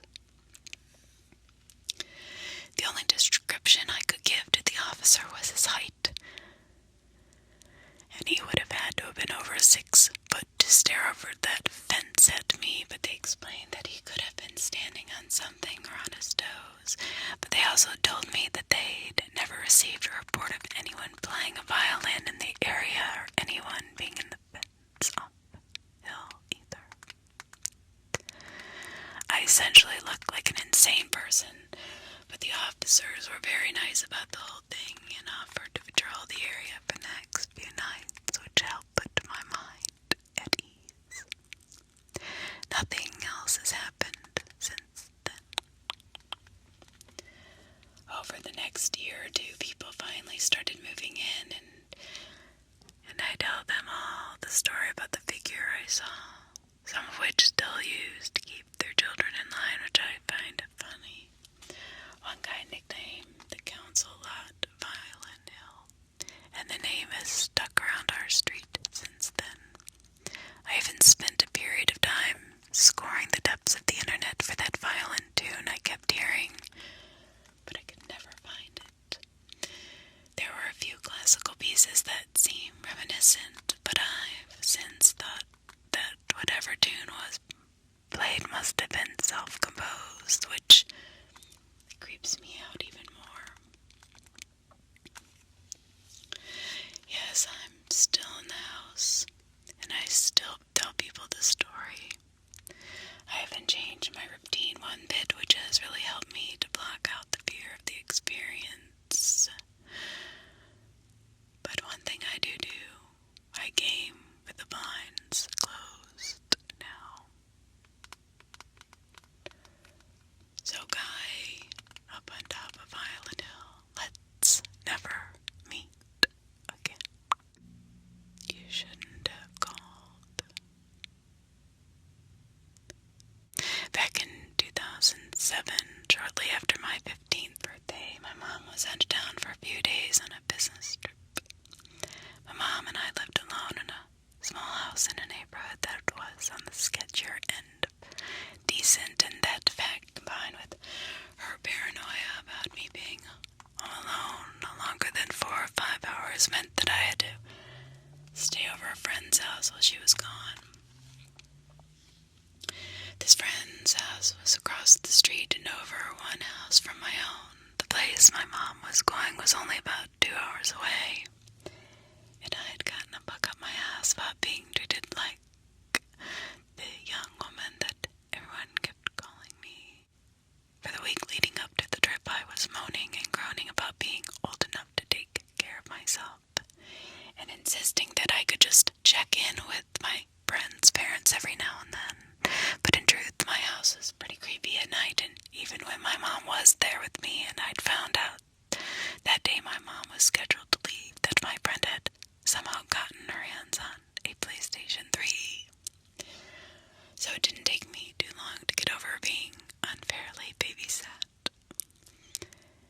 At around 11 the last night I was there, we ended up back in my friend's room, screwing around with the brand new flip phone I had gotten for my birthday. Her parents had gone out hours earlier after buying us a pizza for dinner, and probably were not going to be back for at least an hour. And we had gotten bored downstairs with her one PS3 game that we had been playing for days already. Turns out she had the PlayStation but didn't have any money to actually buy the games for it. That's how it usually goes though, right? It was too late to call any of our friends, but I knew my mom was coming home tomorrow morning at some ungodly hour, and I knew that she had this thing about our answering machine. No matter how tired she was, no matter where she'd gotten back from it, there were any messages on the answering machine, she'd listen to all of them. Being the bored 15-year-olds we were, my friend and I decided to leave a message for two for my mom to find in the morning. We called my home phone and put it on speaker, cracking up and trying to figure out what our message was going to be about. It normally took 5 rings for a call to go to the machine, but on the 3rd ring, the phone picks up and we hear, "Hello." The voice sounded like it belonged to some 60-year-old guy who had been smoking for the last 40 years of his life, but even past that, there was this menace in his voice. I can't describe it exactly, but it sounded very cold and very dangerous. If you heard it on the street, you'd want to get away from the person immediately. I looked at my friend. Her eyes were huge, and her face was completely pale, and I'm sure I didn't look any better. Neither of us could get it together to say anything in response. "Hello," he said again. There was a pause, and I tried to squeak out something, but the lines of "Who the hell are you and why are you in my house?" But then he said in a very low voice, "You shouldn't have called." There was some sort of slam and the call disconnected. I immediately dropped my phone and proceeded to freak the fuck out, as did my friend. She asked me if I knew who that was, and I said no. Of course I didn't know the creepy-ass guy answering my phone at 11 o'clock at night. We checked the call log to see if we'd actually called the wrong number, but nope, it was mine. It was the right number. were so shaken up that we couldn't immediately figure out who we should call or what we should do. If we should call the cops or call my mom or call my mom's friends' parents or run around making sure all the doors and windows were locked or what. So we ended up sprinting around my friend's house, double-checking every lock we could check and gasping out what happened to my friend's parents on the phone. They were about 15 minutes away and said they'd call 911, and her mother told us to stay in my friend's room with the doors locked and the lights on in case this guy was coming from house to house. And so for 10 minutes we were huddled in the far corner of my friend's room, basically under her bed, jumping at every time the house settled or one of our legs scraped on the carpet. You can imagine how freaked out we were, just until her parents rushed in and started rattling at her bedroom floor, forgetting that it was locked on their door. On their orders, the cops got to my house, and not too long after her parents got home. To be honest, I don't really remember all of the specifics about what the cops were doing, mainly because I refused to set foot outside of the house, but I remember that they asked my friend and I a lot of questions. We really couldn't give them any answers or information. Unfortunately, we called from my friend's room, which was in the back of her house, away from where we would have been able to see my house, and dude with a creepy smoker's voice isn't a very helpful description to go off on when looking for someone. One question they asked sticks out, though, because I remember thinking it was weird for them to ask who had keys to get into the house. I told them that my mom and I had keys. I found out later that the reason the police asked that was because there was no signs of forced entry anywhere around the house, and that the front door was wide open when they got there. There wasn't really anything messed up and nothing was taken, but our wall-mounted corded phone was hanging off the hook, and the phone base itself was cracked like it had been smashed with something. Both my mom's room and my room had some stuff moved around and displaced, like someone was going through our drawers and stuff in our rooms. Mom got called at some point during all of this and managed to get home that night very tired, very freaked out, and about what had happened. The cops investigated the incident but never came up with any answers. We weren't doing too well financially at that point, but we managed to move across town within a few months of this happening. For the months between that night and that day, though, I slept like shit and had really bad nightmares. I also flat out refused to be alone in the house, even for a couple of minutes, and started getting really obsessive about checking and double-checking the locks, a habit which has stuck around since this happened. And then I've written all this out. I remember that there's one thing I have not told anyone about all this time, mostly because all the time I thought that the whole thing might get blamed on me if I said anything. Earlier that day, I'd gone back over to my house to get a notebook of mine full of writing I had wanted to show my friend. Nothing was obviously wrong as far as I could tell. The front door was locked when I got to it. No signs of tampering with it or any weirdness by the door, no noises from any part of the house. But the minute I stepped inside, something just felt off, really off. It was really, really quiet. I was getting chills up and down my spine, and I had goosebumps all over. I tried to will myself to just get over it, to go back to my room and get the notebook, but I couldn't make myself take another step into the house. I was that creeped out. I locked the door and I ran back across the street. When I got back to my friend's house, I felt like an idiot, of course. Was I really such a wimp that I couldn't walk through my own house when it was empty? But looking back, well, who knows if it really was empty. Maybe my gut was right about something, just not being right. It freaks me out, even thinking about what could have happened if I'd ignored it and walked into further inside the house. I've thought back on that moment a lot, too, wondering if maybe I left the door open when I left, but there's no way. I distinctly remember locking the deadbolt and looking over my shoulder the whole time because I had that burning, crawling feeling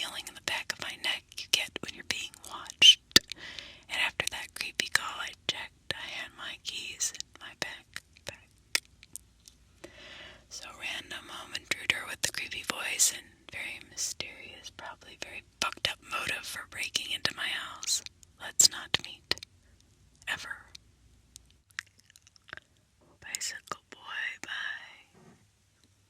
U/Baby Zombie, spelled B-A-B-I-I, Zombie, Z-O-M-B-I-I.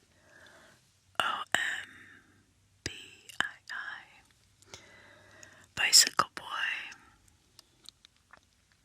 Several years ago, I was in a financial pickle. I was 21 with a shitty job history, a shitty job, and shitty credit. You know, like most 21-year-olds. My living situation went sideways, and I had temporarily moved back home with my folks. As anyone who has ever had to move back home as an adult will tell you that this was a terrible, horrible situation, and I was in a rush to get back out on my own, which is why when my best friend, similar position in life at the time, told me that an apartment had opened up at her shady-ass complex, I actually jumped at the chance. If you are from around here, then you'll know that every apartment complex in this town is kind of shadester. But for those of you not from here, this is a place that is super shady, non-town outside of another non-town with more liquor stores than any other establishment and several apartment complexes with no credit checks. And same day move-ins.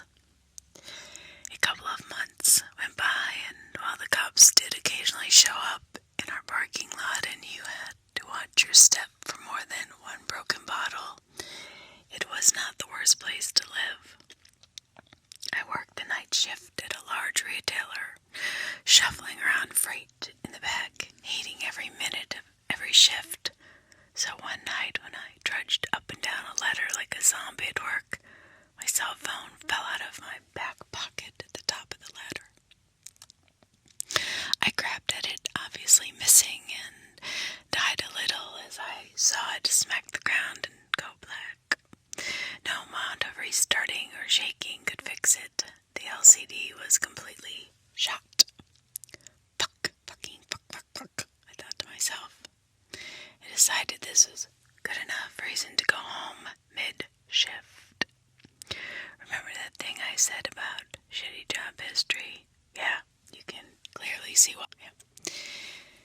Driving home at 3 a.m. on some random weekly night.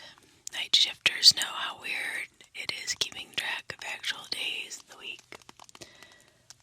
I turned onto the dark back road that led to my apartment building. I saw something faintly up ahead in the road and immediately think it's somebody's dog. I pulled up slower, praying that I was not coming up on someone's dead pet, and saw that there was actually a teenage boy laying on the side of the road waving. There was a bike laying in the dirt next to him. Holy shit.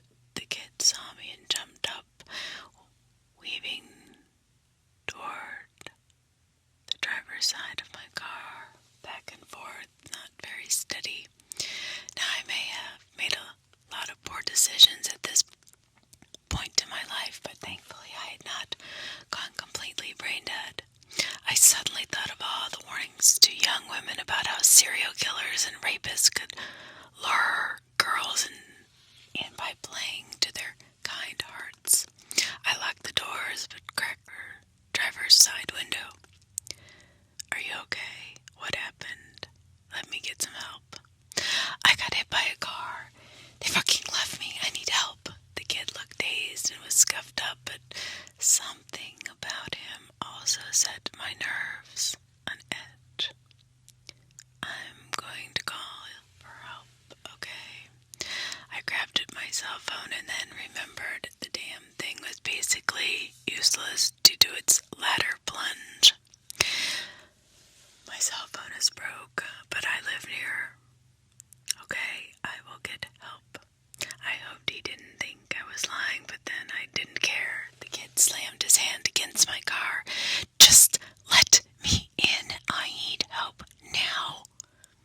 Look, dude, I promise I will get help and come back. Everything will be okay. I felt torn. I wasn't going to let this get into my car, but at the same time, I could not blame him. If I was scared and hurt, I would probably be frantic as well. But the kid slammed his hand against the car again, and I started driving away. I had not been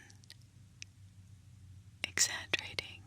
It was a 30-second drive to my apartment. I did not have a landline, and I did not want to somehow lead this kid to my empty apartment with no way of calling for help. I saw my best friend's boyfriend's car parked in her spot and immediately was thankful for the stroke of luck. I ran up the steps to her apartment, began banging on the door. Roy answered the door, probably expecting a crazy person, and was immediately even more alarmed to see me. What's going on? Why aren't you at work? I breathlessly explained that some kid had been hit by a car off the back road, but my cell wasn't working and that I needed him to come back with me. Melanie, my best friend, emerged from her room, sleepy and equally confused. Roy immediately took a charge, told us both to get into the car, and drove us back to the boy. The kid was still there, waving us down. Roy, a very large man, Mel and myself all got out of the car. Help, man, I need help. Look, dude, I'm here to help. My friend saw you and came and got me, okay? You need to calm down. I got jumped by this gang. They beat me up and stole my backpack and rode off, the kid said frantically. I immediately became alarmed. That's not what he told me at all. I looked at Mel, my face clouding over. I thought you got hit by a car. Why did the gang jump you? What? Yeah, they beat me up and then someone hit me with the car. Plausible, I guess. I was still confused, though. Roy also seemed wary of this change in the story. Listen, man, let me call an ambulance, okay? You can tell me your name if you like. The kid lost his shit. He screwed his face up and clenched his fist, hitting the side of his head. No, just let me in the car. Man, just take me to your house. Roy was done. That's not happening, kid. I will call an ambulance and the police, and I can wait with you until they get here, but we cannot bring you back with us. The kid slapped the side of his head some more, and then, in the most disturbing thing I've ever seen, grabbed fistfuls of his shaggy hair and began pulling it out of his scalp. That sound is still the most disgusting and alarming thing I've ever heard. Roy gave Mel and I a get the fuck out face, and we jumped back in the car. I'm calling the police, okay? I will tell them you've been hurt and you need an ambulance. Roy began dialing, and the kid began stomping around and screaming. He's screaming like a wild person. Take me to your house. Just let me get into your car. Why won't you take me home?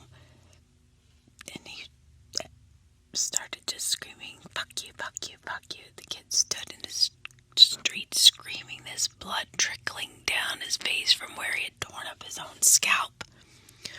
Roy slowly got back into the driver's seat and spoke with the cops as the kid raged outside. He then came to the window, staring so intently at us that I felt like my skin had shriveled up and fallen off. He began kicking the tires, and Roy, clearly pissed off and over this, drove off, the kid grabbing frantically at the back of the car. Roy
crazy.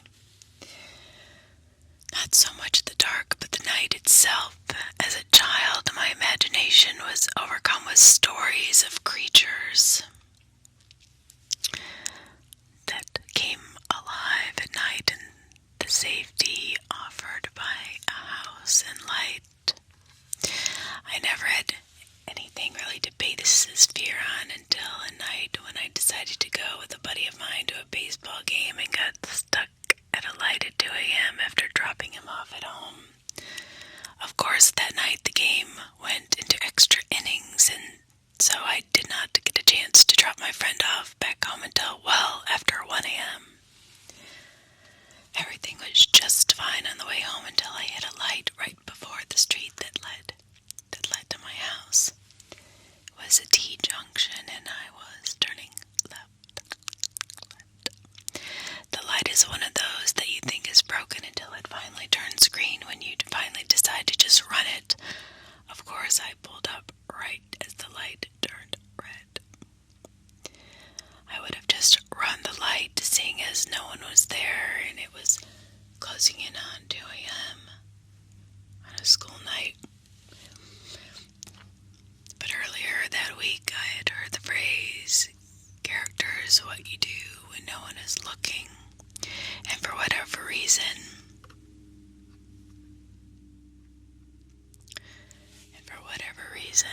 that was the night I decided to prove myself that I was a man of character. Big mistake.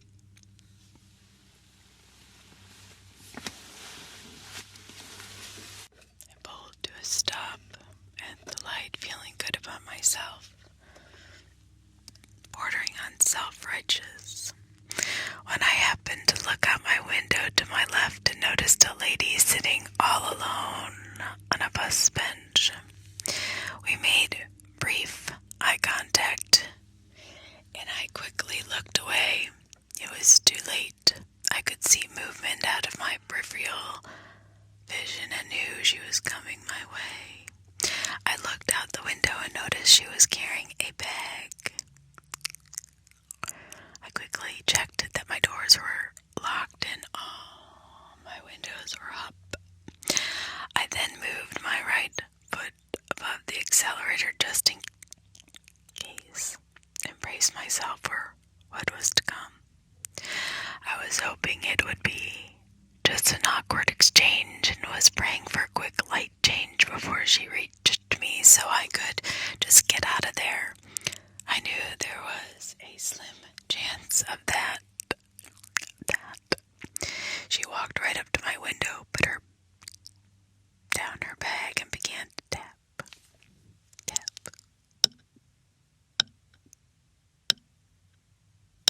on my window. I nervously looked up at her and she motioned for me to put down my window. I'd only flicked it with my finger. Stop and give a brief physical description of this bag lady. She was small and skinny and of indeterminate age. She was either in her mid-20s and had lived a hard 20-plus years on the street, or she was a 60-something-year-old who had lived a moderately hard life on the street. All that to say, just by looking at her, there was no way to verify her story. She looked beat up by life, not just by a boyfriend. But there was something about her delivery. It was robotic and seemed practiced, and like she was disconnected from the moment that made my skin crawl. After a brief, approximately a second debate on whether I should do it, I told her that I had to get home and could not give her a ride. After my first refusal, she leaned in closer and said the same thing again. My boyfriend beat me up. I have a friend who lives down the street.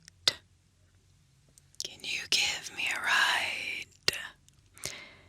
This time I felt more confident when I declined to give her a ride and told her I had a curfew and had to get home.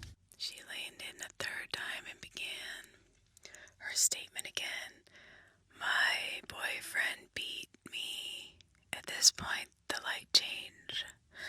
I slowly lifted my foot off the brake and started rolling forward and began muttering an apology. She did not move. She just looked at the light, then looked down at me, leaned in closer and said 5 words that have haunted me ever since. You made the right decision. Then she picked up her bag and walked back towards the bench. I peeled out of the intersection and cried and screamed all the way home. I have no idea what she planned to do or if there were people waiting to jump in the car from the bushes. I had moved to let her in, but that encounter, it has haunted me ever since, and has confirmed in my mind that nothing good happens after dark.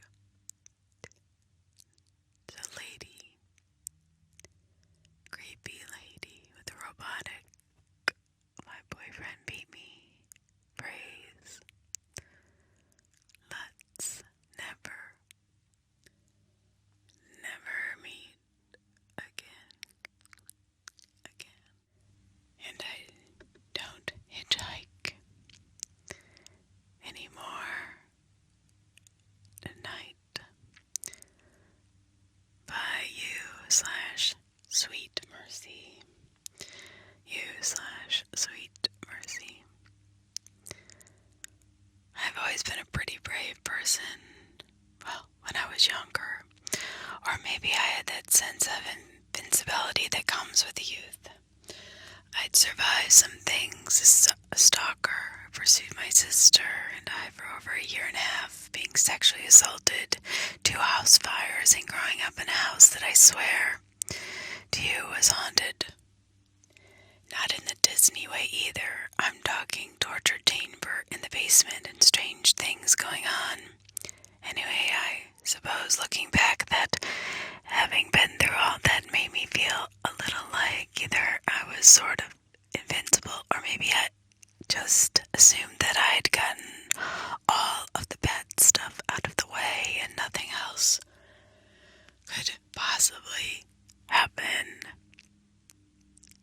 Whatever it was, I learned to know better. I was 17 then. I didn't have a driver's license. In fact, I was 36 before I did. I walked almost everywhere I went, occasionally catching rides with friends and less occasionally hitchhiking. The night in question was one of those seldom seen occasions when I decided to hitchhike, having worked late and being too exhausted to walk home. Now, most of the time when I'd hitchhike a ride, I would not get in the car with a lone man. Only women or rarely men with a wife, girlfriend, and or kids in the car. This night, though, cars were far and few between, and it was freezing cold. And really, if I'm being perfectly frank, when he pulled over, I took a good look and figured I could take him if he tried anything. He was on the slender side and had a strange frailness about him, even though he looked healthy enough. I got into the car. After we agreed on a destination, we exchanged names and I warmed my fingers in the front of the heating vent. He spoke quietly, asking a few questions along the lines of, was I a local? And how did I like living here? He said he'd only been there a couple of months, but found it beautiful and hoped he could find happiness there. That comment struck me as a little odd, but I brushed snow and the road got slippery really quick, so he slowed down and kept his eyes straight out of the windshield, driving silently. But I was okay with this, as small talk was never my forte. About 10 minutes later, I noticed a car near the intersection we were approaching. Seemed to be sliding, so I said, "Watch out." He immediately hit the gas, shooting through the intersection, and burst out with, "Don't ever scream at me." Needless to say, I was taken aback. I said, "Look, this is close enough. Just pull over here and I can get there." He didn't seem to hear me. "Richard, did you hear me?" I said. "You can pull over here and let me out." No response. This man, he stared straight ahead, now driving faster than he had been since it began to snow. To say I was scared doesn't seem to cover the depth of fear that began to arise in me. I did not know if I should stay quiet, speak, try to jump out the door, but I was damn sure not going to yell after his outburst. After about a mile, he began to mumble under his breath. I could not quite make out what he was saying, but I assumed he was speaking to me. So I replied with, "Huh? I'm sorry, I couldn't hear you." He began to speak quietly and rapidly, saying things like, "You're always yelling at me. I've told you time and again I do not appreciate being yelled at. But do you listen? No. I'm done listening to you now. Do you hear that?" What? I was completely at a loss. I didn't know what to say in response, or if I should say anything at all. I contemplated just jumping out of the car for real, but nixed that idea when I realized the door was missing the fucking lock from inside. There is just a silver-lined hole where it should have been. I started to cry and debate with myself about causing an accident by grabbing the wheel and hoping for the best. At least I figured there was a chance I would survive that. But then he suddenly looked at me for the first time since I had got into the car. He blinked several times rapidly, then slowed the car, pulling into a gas station. I waited to see if he would unlock the doors, not wanting to say anything to set him off again. After a minute or two, he quietly said, "I think I better let you out here," and hit the button to open the locks. I wasn't about to hesitate. I jumped out of the car as if it were on fire. I was about to turn and walk into the gas station when he called my name. He looked so damn sad I hesitated. He apologized, said he was sorry if he had frightened me, that he never would have harmed me, and asked if I'd be able to get home okay. I said I would and closed the door. He began to pull out of the gas station lot, but stopped suddenly. He just sat there for a couple of moments, his head down. I froze, wondering what the hell he was up to, and was about to turn and run into the station when he opened his window and yelled to me, waving something in his hand. Shit, my hat. I left it on his seat. I warily approached his side of the car and handed it to me, apologizing again. I didn't know what else to say, so I just said thanks. I watched as he drove off, making sure he was out of sight before moving on so he would not know which direction I was heading. I decided to go to a friend's instead of home. As I walked, I went to put my hat back on, and out fell a piece of paper. Folded into the paper was $100 bill. The bill said, "I'm sorry. Please take a cab and don't hitchhike anymore tonight." I didn't, in fact. It was the last time I ever hitched a ride alone. So man that may or may not have wanted to murder me, and whoever you did want to murder that you were so angry at, please, let's never meet again. Roommate wanted female only. Bayou, scars and stripes. Amanda is my brother's girlfriend.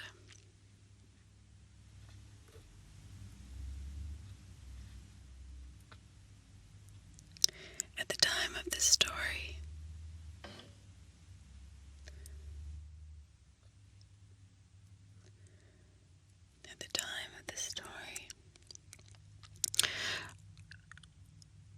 she was looking for her first apartment and moving out from her parents' house.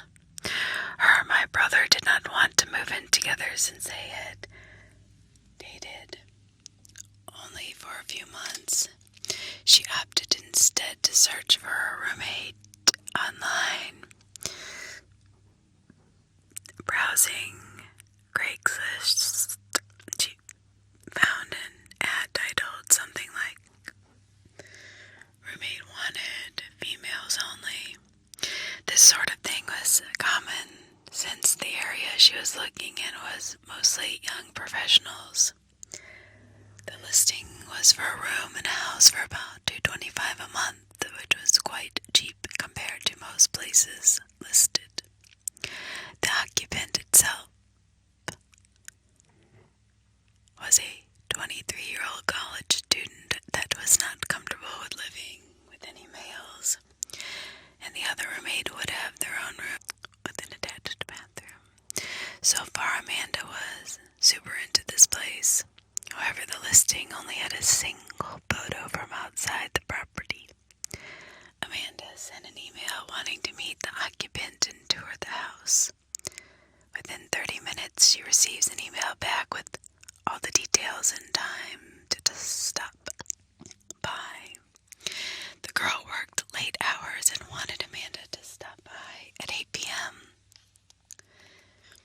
When Amanda arrives, there's a handwritten note on the front door saying, "Doors broken, use back door." Walking around the house, it looks nice but slightly unkept. Tall grass, weeds, dusty windows, etc. No alarms for Amanda, though. When she knocks on the back door, an older man opens the door. At first, Amanda thinks she has the wrong house, but when the man reassures her and says that the occupant, I forget the name, was out and he was the landlord, the occupant asked him to meet Amanda since she was working late. He seemed pleasant and offered to show her around. Now, alarms started going off, but aren't at red alert quite yet. First, the guy was clearly in his 40s, unshaven, and looked like he lived in his car. Also, the kitchen light was on. As they walked around the house, Amanda noticed one huge red flag.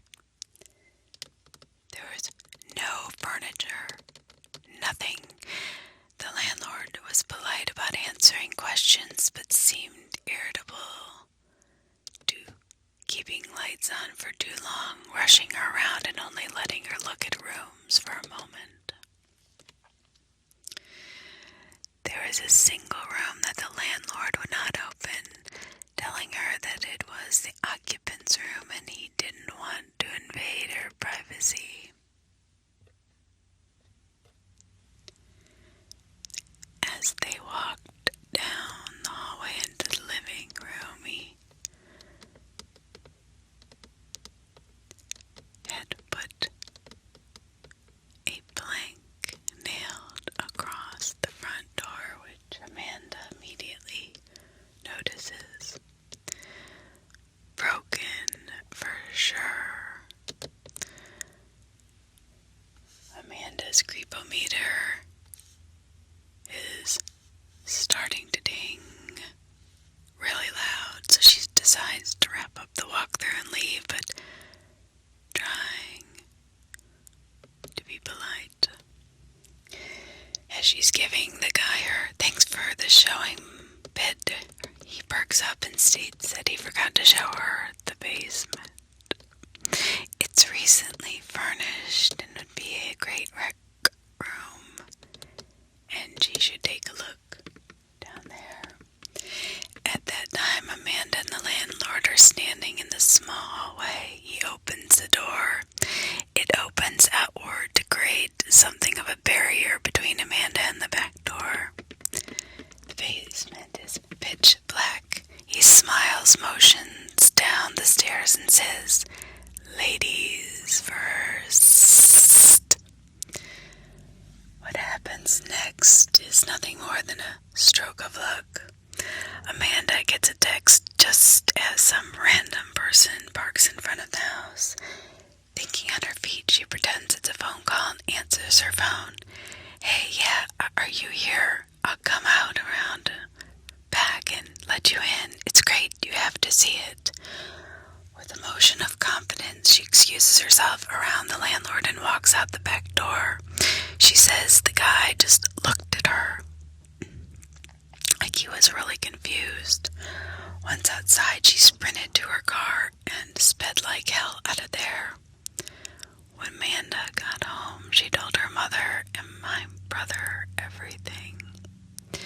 Cops were called and they took her statement and went to investigate. The Craigslist post had been removed. There's an epilogue. So here is the kicker. The house had been foreclosed over 6 months earlier and the property had been abandoned. When the police investigated, they found that the closed room the landlord did not want her to look in was where the man had been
face or last name. One night, it was about, 10 or 11, I was leaving a high school basketball in town A. I was driving around 15 and driving on my school permit past curfew.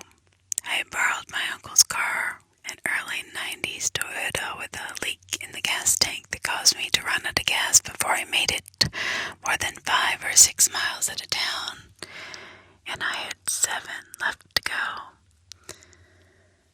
I was on a long stretch of dark, windy road that served as a shortcut between two main highways in the aforementioned towns and was not heavily traveled. There were a few houses, but they were stretched far apart, and at the time, as well as to this day, cell phone reception is, very spotty. I waited a while and finally a nice new red truck with an extended cab, toolbox in the back, and a construction company logo on the side pulled up. So, as you can tell, I ran out of gas on this long stretch of road. As this man pulled up, it was a Friday or Saturday night, and there was a man inside with a woman and 2 girls. He seemed harmless enough.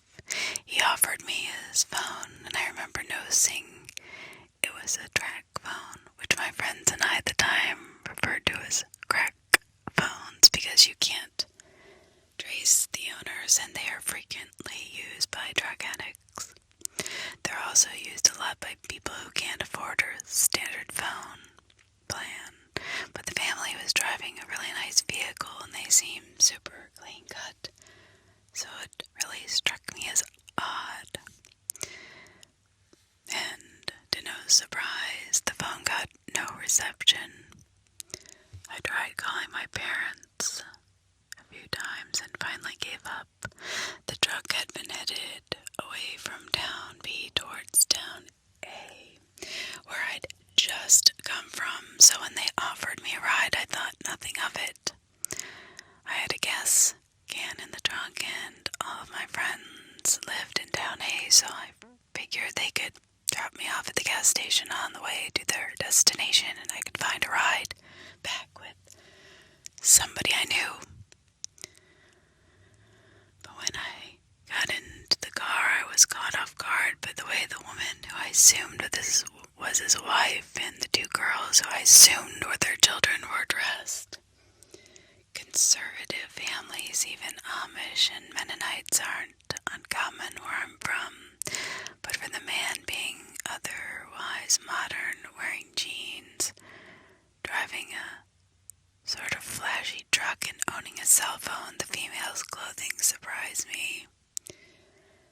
They all wore long, heavy skirts with button-up blouses and thin bonnets on their heads. One of the girls seemed to have a disability and made grunting noises every so often. Other than her noises, the women were completely silent. Everything, for some reason, seemed fine to me until the man driving turned around and started driving the opposite way of the direction he had been driving. The closest way to the town that was the nearest was the other way, and it was still 15 or more miles. And for some reason, this way he turned was way out of the way. So out of politeness, I reminded him that I had come from town A. I knew everyone there and I could find a ride home. It was late and I figured he needed to get his family where they were going. But that's when he told me he was from town B and that he had a full tank of gas. Can't wait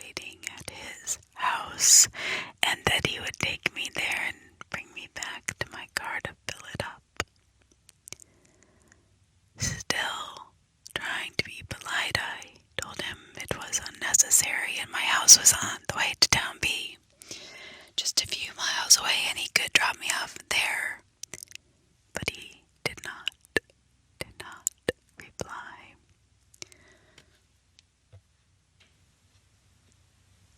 I started to feel like something was off.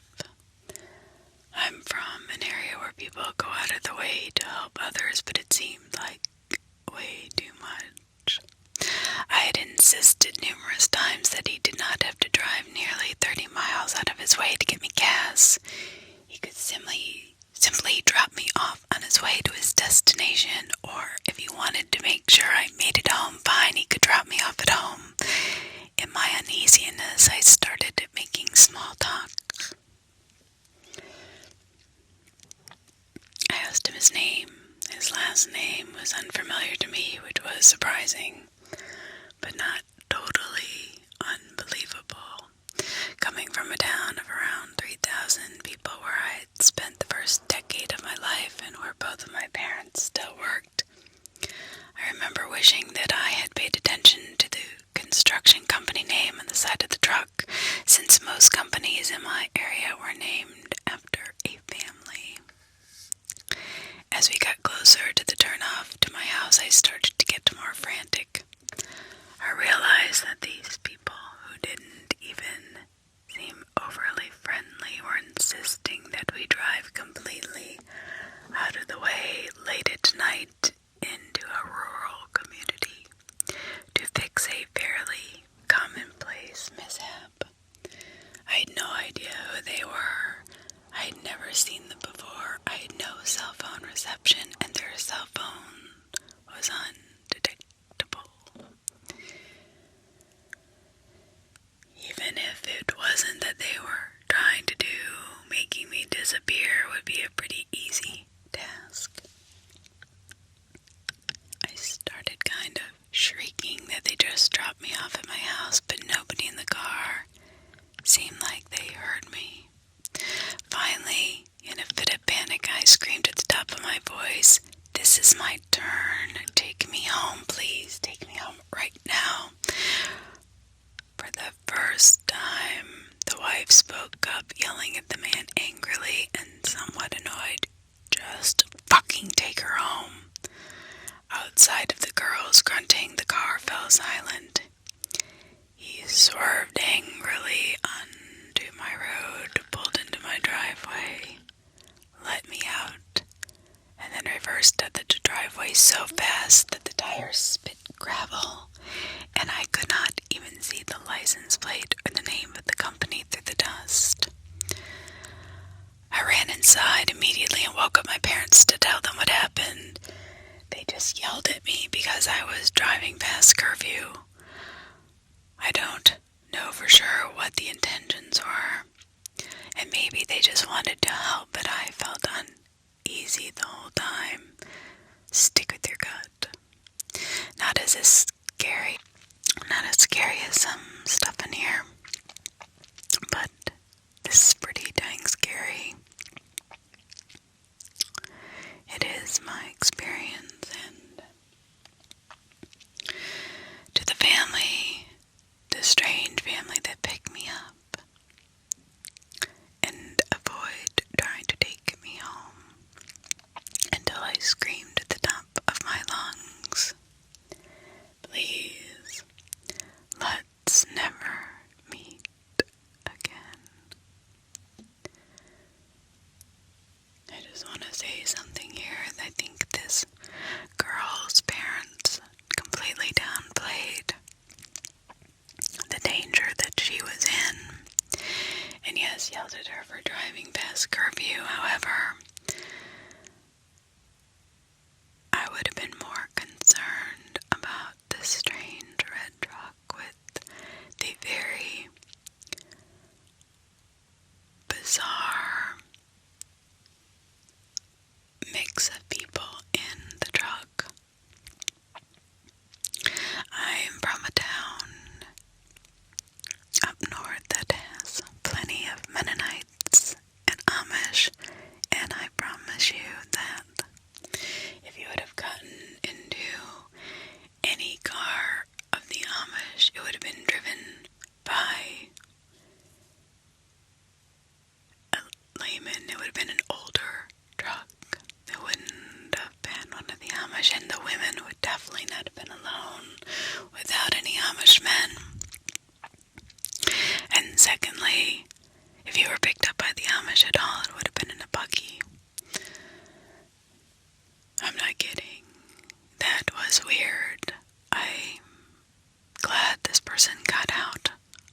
this situation, but something tells me that there was more to the story. And I'm not sure I even can make any logical conclusions to this except for possibly this man had kidnapped the family of a man that owed him money for something, and that's why the Amish family was with this guy. I don't know, but this is not a typical scenario. But I'm kind of irritated with their parents for just yelling at her, not calling the police, because that's what needed to be done. Something was clearly off about that whole experience.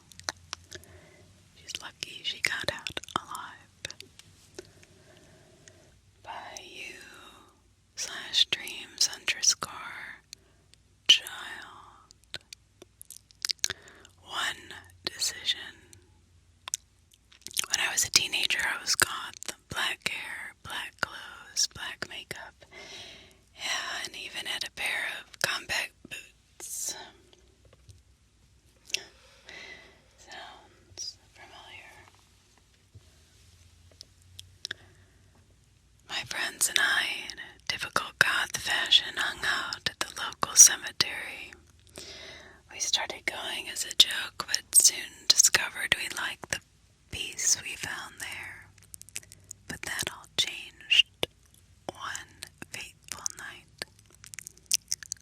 My friend called to see if I wanted to hang out, and of course I said yes, but none of our other friends were available. They were either working or recovering from partying the night before, so we were on our own. My friend picked me up and we drove to the cemetery. We were hanging out, smoking cigarettes and bullshitting about the latest issues she was having with her boyfriend when we noticed at the top of the hill we were on, about 100 feet away, a bonfire had been lit. You have to understand that the cemetery is about a block off a campus of a major university, and it's not uncommon for college students to go there to party. My friend and I sighed, knowing that we would have to get going soon. It was illegal to be in the cemetery after dark, and we knew the police would show up because some jerks had decided they needed a bonfire.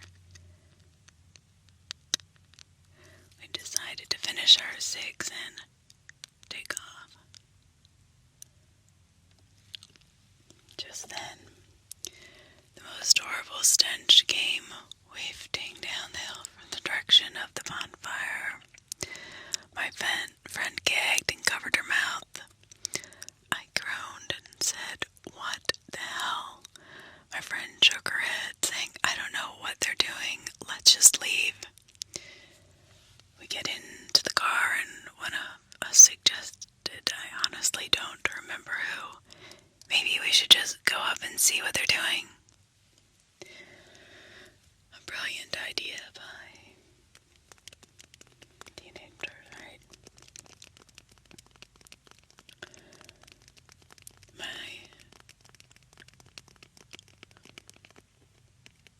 My stomach turned and a cold shiver went through my body.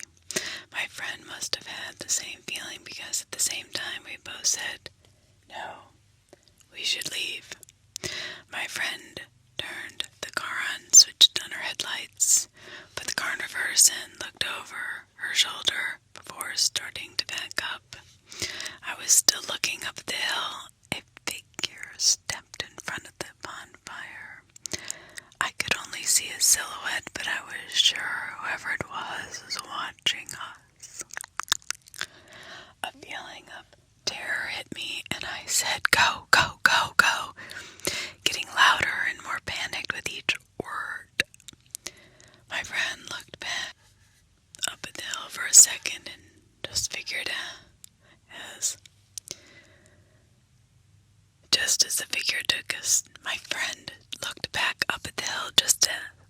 for a second as... Okay, my friend looked back up at the hill just for a second. As the figure took a step towards us, she slammed on the gas and peeled out, going in reverse down the hill. She rammed the gear shift into drive, and we were out. We didn't say anything for a while until she said, "What the hell were they burning?" I shook my head. I don't know. She dropped me off at home and I went to bed. The next morning I woke up and went out to the kitchen. My mom was there drinking her morning coffee and I joined her. We talked about her job for a bit when she suddenly comes out with, "Did you hear what happened last night?" My heart began to race and I shrugged innocently and said no. I'd just gotten up. She tells me that a woman she worked with was kidnapped from the parking garage. "Oh my God," I said. "Did they find her?" "Yes, but it was too late," she replies. "Whoever took her had raped and murdered her. They found her this morning up in the cemetery. He had tried to dispose of her body in a bonfire." I froze. My brain was going a mile a minute. The realization slowly creeping up. That's what that smell was. I never hung out at the cemetery at night again. I do think back to our decision to leave instead of investigating the fire. That one decision could have changed everything. Dark silhouette in the bonfire that murdered my mom's friend from work. Let's never meet. Wow, this is definitely one for the books. Wow, they were very lucky that they did not go check that out. I live in North Wales, UK. For anyone who has had the pleasure of visiting, it is truly a beautiful place to live. Though for an adolescent boy, it is certainly lacking in things to do. As a result, my friends and I would often find ourselves mindlessly exploring areas of countryside and coastline. Despite it being quite sparsely populated in comparison to the closest cities, there is a dual carriageway running right across the coast from Wales into England. Also, train tracks run alongside this road for most of its course, occasionally passing overhead via a small cement bridge. Anyway, there was one night a few years ago when about 4 of us randomly decided to try and explore the inside of one of these bridges. As one of the group had observed a manhole cover nearby to which we believed to be the entrance. On closer inspection, we discovered that several tools would be required in order to gain entry. We returned with the necessary equipment and proceeded to unbolt the cover. This had to be done stealthily as the train track was right beside us. Not close enough, but definitely a sufficiently small distance to cause panic for any train driver, and panic usually means police. It wasn't long before we had removed the heavy steel disc and had started descending the ladder down into the structure. Once we had all safely reached the bottom, we decided to progress to the other side. At this point, we were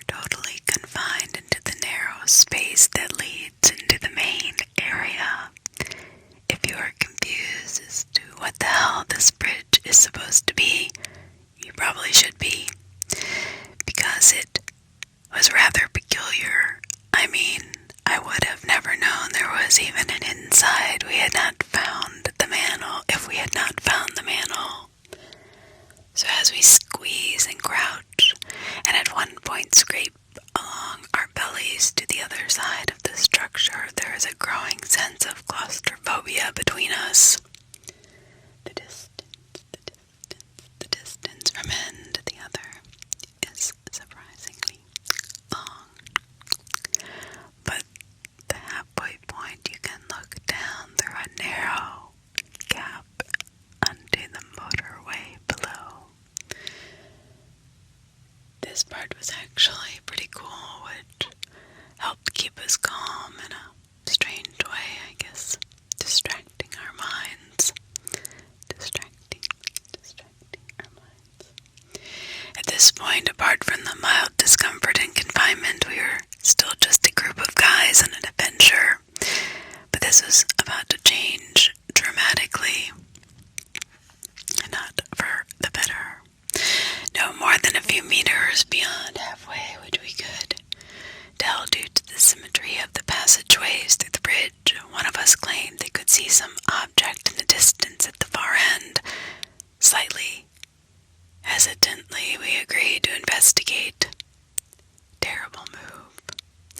I reached the end first, and let me tell you, I've never felt the same sense of dread before or since. In front of me was a single fold-away chair positioned facing a wall.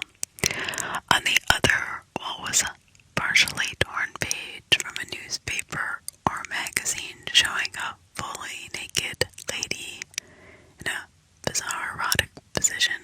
The reason I don't just refer to it as the B word is because something was different about it. I can't put my finger on it, but it seemed more sinister than sexy, if that makes any sense. Disturbing.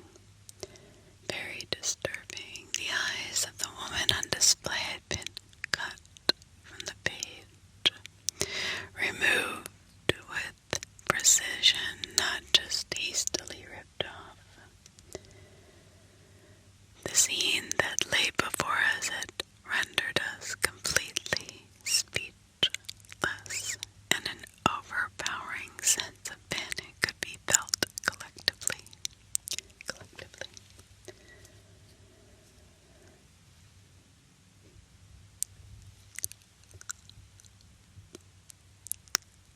That was when we found the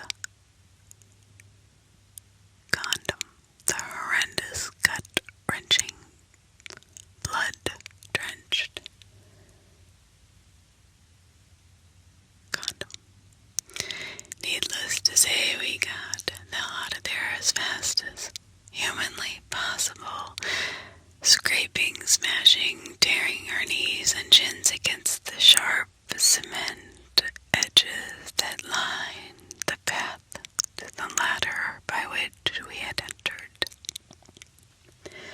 Of course, we were all praying to God that the manhole had not been resealed, as it was impossible to tell until you reached the ladder itself. Thankfully, the exit route was clear, and we promptly dashed as far away as our legs could carry us.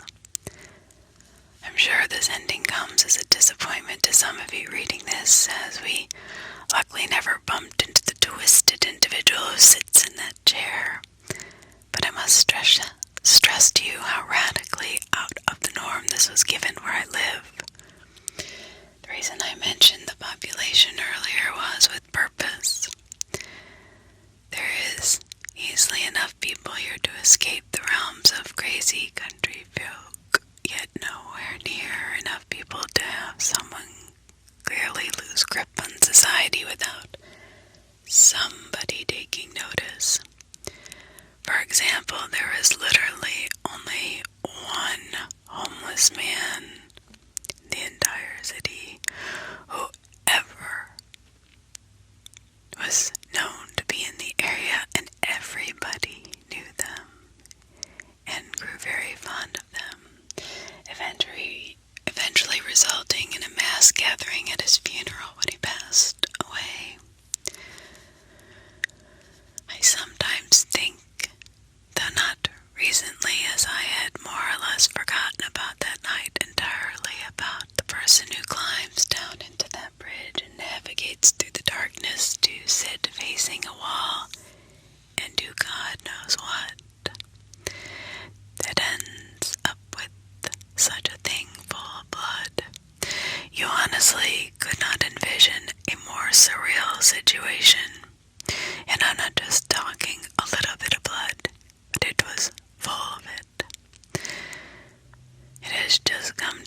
realization that what we unearthed that night has not once been uttered to another soul. As a naive teenager, it was the type of thing you just wanted to forget. But thinking about it, we probably should have let the police, or at least someone, know about what was down there, because it wasn't the doings of a healthy-minded individual. So there you have it. I am a few years older now and hopefully a bit braver. I'm considering going down there again, accompanied, of course, to see what messed up shit might be waiting. This could well happen in the next couple days, and rest assured I will 100% post an update, as I currently have no job, so time is plentiful. As promised, here are photos from the return visit.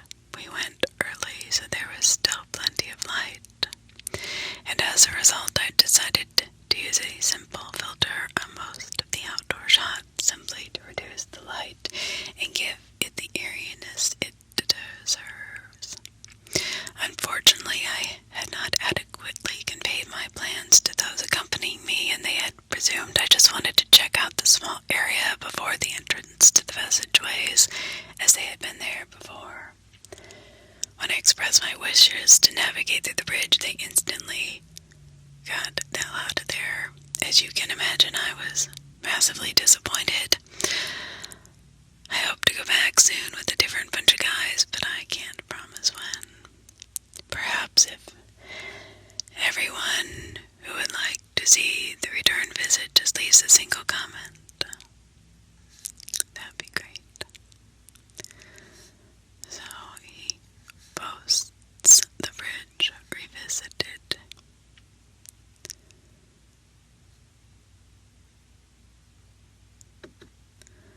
Let's see what he has to say.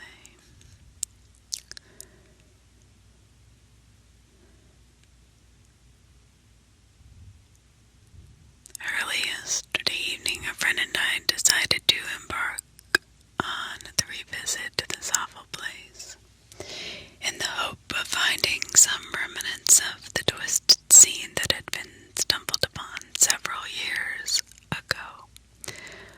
We were not disappointed. If anything, it was even worse than I had imagined.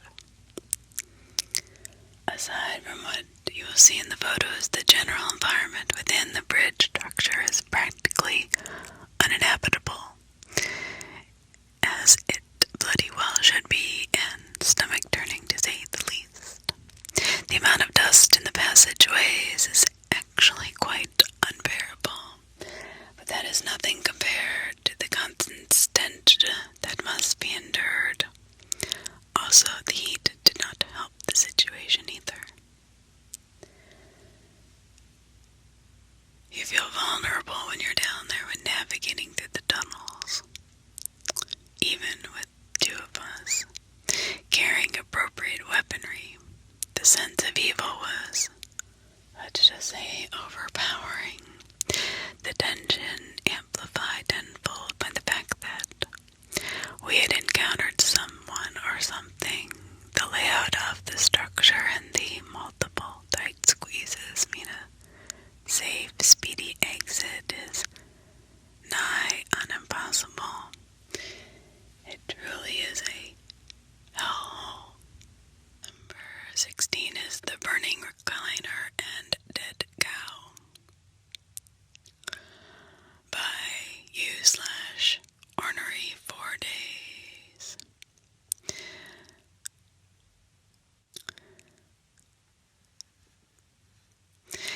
I was about 21 or 22 when this happened. I was in the military at Fort Zell, and I didn't know it, but Desert Storm was right around the corner. At the time, I lived in south central Oklahoma on the outskirts of a small town called Duncan. I was was helping a friend round up some cattle that got out because someone had run across a T section and went through their fence. It tore 2 posts down and left a 30-foot section open for the cattle to get out. We had already found most of the cattle and were missing another 3 or 4. We were out at 1 a.m. on dirt bikes trying to find them before someone hit one of them and sued his father. My friend and I went to the east, and the other guys were north and south. One thing you need to understand about Oklahoma is that most of it's farmed, either cattle or crops. It is also divided into 1-mile sections for the most part. In other words, the roads all run north and south or east and west and intersect at 1-mile intervals. If you ask directions for something out in the country, you are more likely than not to get instructions that include go 3-mile sections north and then 2-mile sections west. The area at this time was sparse and there were not many homes.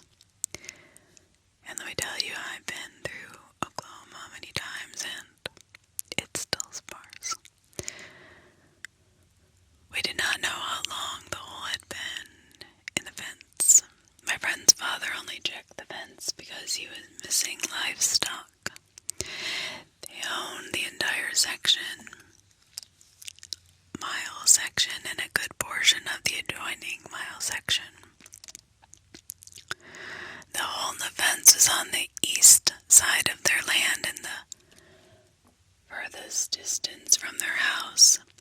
They checked the fence for such holes on a weekly basis, so the hole could not have been there more than a day or 2, maybe 3. James and I were riding on these old, dusty dirt roads with battery-powered spotlights to both show the way and to search for cattle. We would stop at any of the million small wooden bridges and look to see if there were any cows down by the water. Our plan was to go out 10 miles and then go over a mile section and drive back 10 miles until we got a total of 10 miles out and 10 miles over.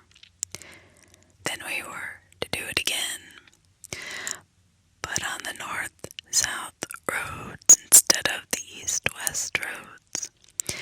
If you were to plot it on a map, it would be a 10 by 10 grid. We had been at it since 9 p.m. Before 9 p.m. Just as it was getting dark and we'd already gone 10 miles out and 3 miles over. I need to mention at this point there were some mile sections that are not divided by roads and you have to turn one way or another at a T-intersection. Unfortunately, if this happens, we always took the road that went in our general direction of travel. If we were traveling east and came to a T and we'd already checked the road north of us, then we'd head south the mile and then head east again. Occasionally an old farmer would pass away and leave his land to relatives who had no interest in farming, and the land would be put up for sale or just left alone for years. This happens and the roads aren't used as much. Nature reclaims them and you're usually left with a dirt road with weeds and grass growing on it, or you're left with little more than an improved trail, usually 2 ruts with overgrown weeds and Johnson grass and an occasional tree. We were on one of the rutted roads, headed south to the next intersection, where we'd turn east again. The land was too hilly for cultivation and had been left alone for at least the last 30 years. We were both familiar with it and we hunted and fished extinguished there. The smile section and the next two were basically wild. At the end of the dirt trail, we would be in a D intersection, but the west side was fenced and the only option was to turn east again. At the end of this mile section, the road was a dead end, but we had to check it and then double back. We just made the turn back to the east when we saw something burning over the next rise. Grass fires are extremely dangerous and can get out of control in minutes because it is so dry. And then, as we topped the rise, we saw the fire was actually in the middle of the dirt road. When we got to it, we found that it was a recliner that was burning, a blue Lazy Boy recliner. We stopped, threw some dirt on it, and finally got it extinguished. James and I were wondering what kind of an idiot would do this and how strange it was to be in the middle of the road, in the middle of nowhere, just burning. Satisfied that the fire was out, we got back onto our bikes and idled past the recliner toward the end of the mile section, still a quarter mile in the distance. We found one of their cows at the bottom of the rise about 100 feet down the road. It was laying half in and half out of the road. Its throat had been cut, and it was laying there with its eyes open and tongue hanging out. There was blood everywhere. As we were looking at it, we tried to figure out what happened. James said, "Hey, look at this," and he showed me where the blood had dripped from the cow to about 10 feet away from it. There were shoe prints of blood on the road. It was just part of a shoe print, but you could tell that it was a shoe print. We found 2 more when we looked more diligently. At this point, the hairs on the back of my neck were standing up, and it was suddenly a very cold evening. I looked at James, and his eyes were as big as saucers. He thought something spooky was happening too. We talked about going back, but we knew that we'd be shamed if we did not see if there was anything else. We finally decided to walk the bikes the rest of the way to the dead end just in case there was someone there. We didn't want them to hear the engines. We began walking the last quarter mile or so to the dead end. It was at the base of the last hill, and we just started heading up it on the other side. My heart was going about 200 miles an hour, and I had cotton mouth so bad it was almost impossible to swallow. Then I noticed that someone had stuck paper plates to the barbs of the wire of the fence. We looked, and there were plates stuck to the top strand of wire on both sides of the road. It started about 50 feet behind us and continued up over the hill. They were evenly spaced about 5 feet apart. As our gaze followed the row of paper plates up the top of the hill, James suddenly said, "There's another fire." And it was at that moment that I could smell it. But what I smelled wasn't that normal smoky smell. It was as though someone had added incense to it. I asked James if he could smell that smell, and he could. I told him I didn't like this at all. I was okay with losing face in front of our friends and his dad and brothers. I was ready to go. He agreed with me, but said that we had to see what was burning. We were both whispering, and we were both shaking.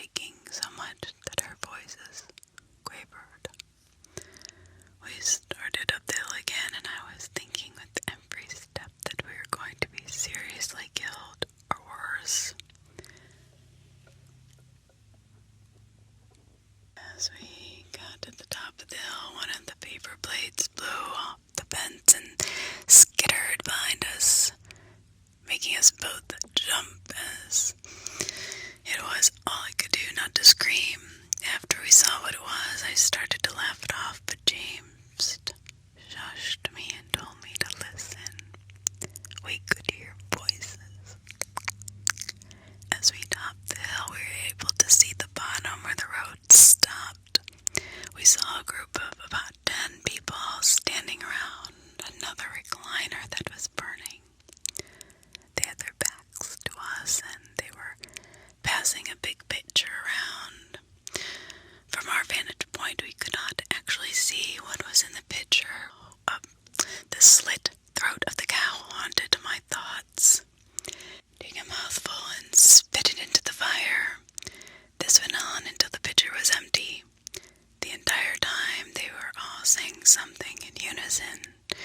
We could only understand an occasional word. They changed their tones in a rhythmic manner with an emphasis on the last word. I can remember hearing here and there and beseech and bother. James and I stood there on top of that hill like a couple of idiots, our mouths hanging wide open and actually scared stiff. After a minute or two, they would repeat whatever it was, all the while passing that pitcher and spitting it into the fire. There was a small camp table set up on the side, and little behind them. After the last of the liquid was gone, a man turned and sat the pitcher on the table and picked up what looked like a large loaf of bread. Just as he turned back to the fire, he evidently saw us. I am sure that we made a nice silhouette sitting there at the top of the hill. He screamed, "Hey!" and dropped the loaf of bread and started running in our direction. The others turned and immediately followed him. That was all the encouragement that we needed. It was time to go. We turned our bikes around. James got his started on the first kick, but I somehow managed to get myself off balance when I kicked, and the bike fell on its side with me. By this time, I was near panic and was breathing in raspy, short breaths. I picked the bike up again and tried to start it, but it didn't start. I thought about running, but we were out in the middle of nowhere. I finally started pushing the motorcycle down the other side of the hill and jumped on it. It seemed like it took forever to get enough speed, but I popped the clutch and it started. James was waiting at the corner of the intersection to make sure that I was coming, and we headed for his house, going way too fast for safety, especially in the dark. When we finally got back to his house, we told his dad what we had seen.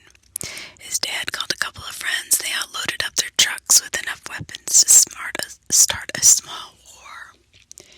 James and I sat with his dad and told him where to turn. His dad kept asking us questions on the way. What were they doing? Why was their chair on fire? They cut the cow's throat. How many were there? What did they look like? What were they driving? The last question stumped us. There was no car. There was no trucks. We had not seen any signs of a car or trucks. The only signs we had ever seen were the footprints. The road was the only way in or out, and there was a creek that ran on the backside of the end of that particular road, so they couldn't have gone that direction. How had they gotten there with 2 recliners? When we got to the last stretch of road, the headlights found the spot where the recliner had been sitting, but it was gone. We could all see where the road and surrounding grass were burned, but the recliner was not there. As we got closer, James noticed that the cow was gone too. I hate to admit it, but I was getting scared all over again. I was afraid that his dad would tell us that it was our imagination, not believe us.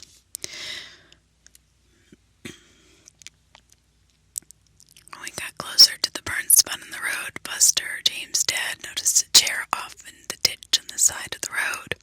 Then I noticed the cow on the other side. It was also in the ditch. The paper plates were all gone. Buster got out to look at the cow with the other men. They stood there talking and shaking their heads for what seemed like 10 minutes before getting back into the trucks. We continued toward the hill. The ruts made by spinning motorcycles were easily seen, but there were no fire. There was no fire on the other side of the hill. We all went down to where the other recliner had been burning, but it and the camp table were gone. You could see where someone had walked around the charred area and covered it with dirt.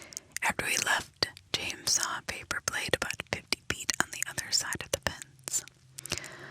Buster called the sheriff when we got home, and by the time it was daylight and we went out again with the sheriff and deputy, when we got back to the road, the first recliner and the cow were gone, but you could see where something had been on fire, and there was still blood on the road and in the grass.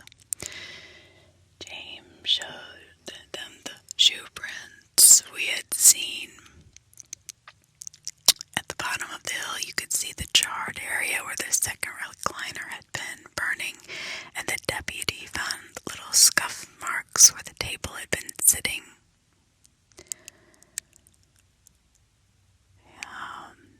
At the end of the road, you could see where the top strand of the fence had been dug down and wrapped around the lower strand so someone could crawl over it.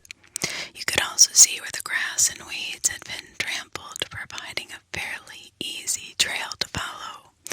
We found a woman's tennis shoe on the other side of the creek. You could see where someone had climbed up the bank on the far side of the creek. We followed the trail all the way across the field up to the next dirt road. Again, the top wire was wrapped around the next lower wire, and there was a piece of red bandana looking material caught in it. There were marks on the road where 2 or 3 different cars had spun their tires when they left. Buster also found a large piece of glass that had blood on it. Buster filed a report for the missing cow. They'd found 4 more cows in the opposite direction from where James and I had gone. They never found the recliners or the missing cow. The sheriff called a few days later and told Buster that the blood in the glass was human and not bovine. It was his guess that the pitcher broke and someone cut their hand while carrying it back to their vehicles. 2 weeks after that, there was a huge scare in our community about some cult that had promised the area at large that they were going to sacrifice a blonde-haired virgin girl and boy. Buster always said that it was just someone running their mouth after hearing about our incident. It was all anyone could talk about that summer. Buster also said that he sure liked to know what happened to that cow. Yeah, me too. This happened in 1988-89, and even though it's been many, many years later, I think of it, and it gives me chills all over my body. So please, the cult that killed our cow and drank its blood in the middle of nowhere in Oklahoma, please let's never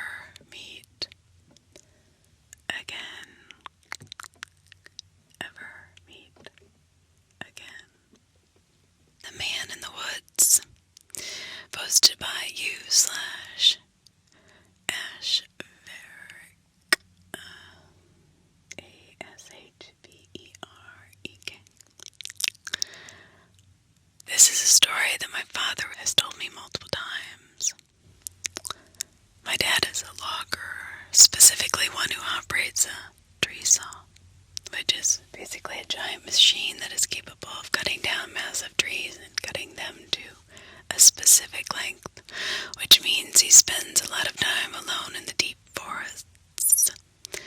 The way my dad's logging crew was set up is that he would be told where he was supposed to cut down trees, and he would go do that and be paid based on the amount of trees he cut, not on how long it took him. So my dad used to work 16 to 20-hour days constantly to get done as quickly as possible, and then the rest of the crew would come clean up the trees and ship them to the mill.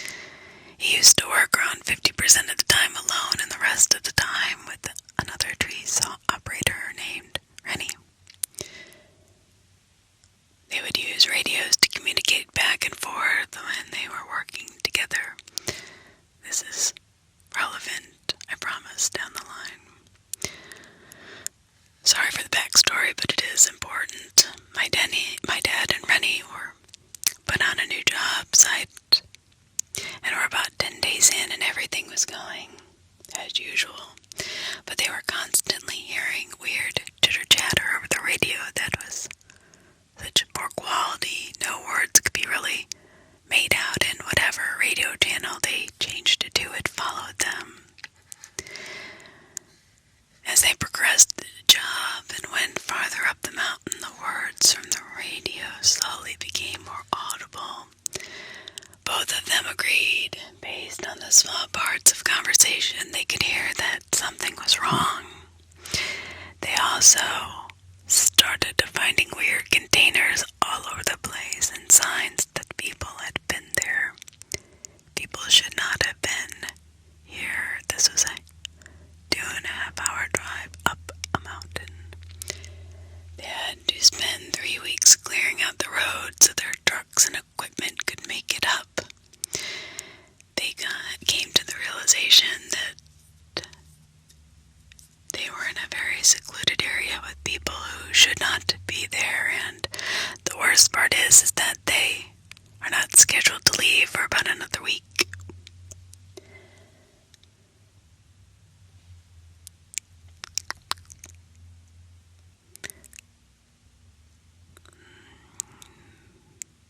They would only leave to refuel the trucks with gasoline for the machines. They would buy supplies and sleep in campers. One day, Rainey comes across a tent, calls my dad over. As they investigate the tent, they find one lone sleeping bag and a duffel bag. The duffel bag has many pairs of children's underwear and things that appear to be a kit, like rope, duct tape, sketched images of children in compromising positions that were so disturbing and inappropriate to my father that both him and Rainey felt oddly uneased. And the scariest part was the children appeared to be photographed when they were not aware that they were even being photographed. And in the tent they also found a small amount of food, which included canned goods and apple, which proved the tent had been occupied fairly recently, since the apple was not moldy or old. They are now on the mountain alone, which at best scenario is just a really messed up individual. Rainey instantly wants to get the hell out of there, but my dad, being the hardest working person I've ever met, insists that they need to finish the job and then get out of there. They decide that they will not talk over the radios except in cases of emergencies and see if they can hear something.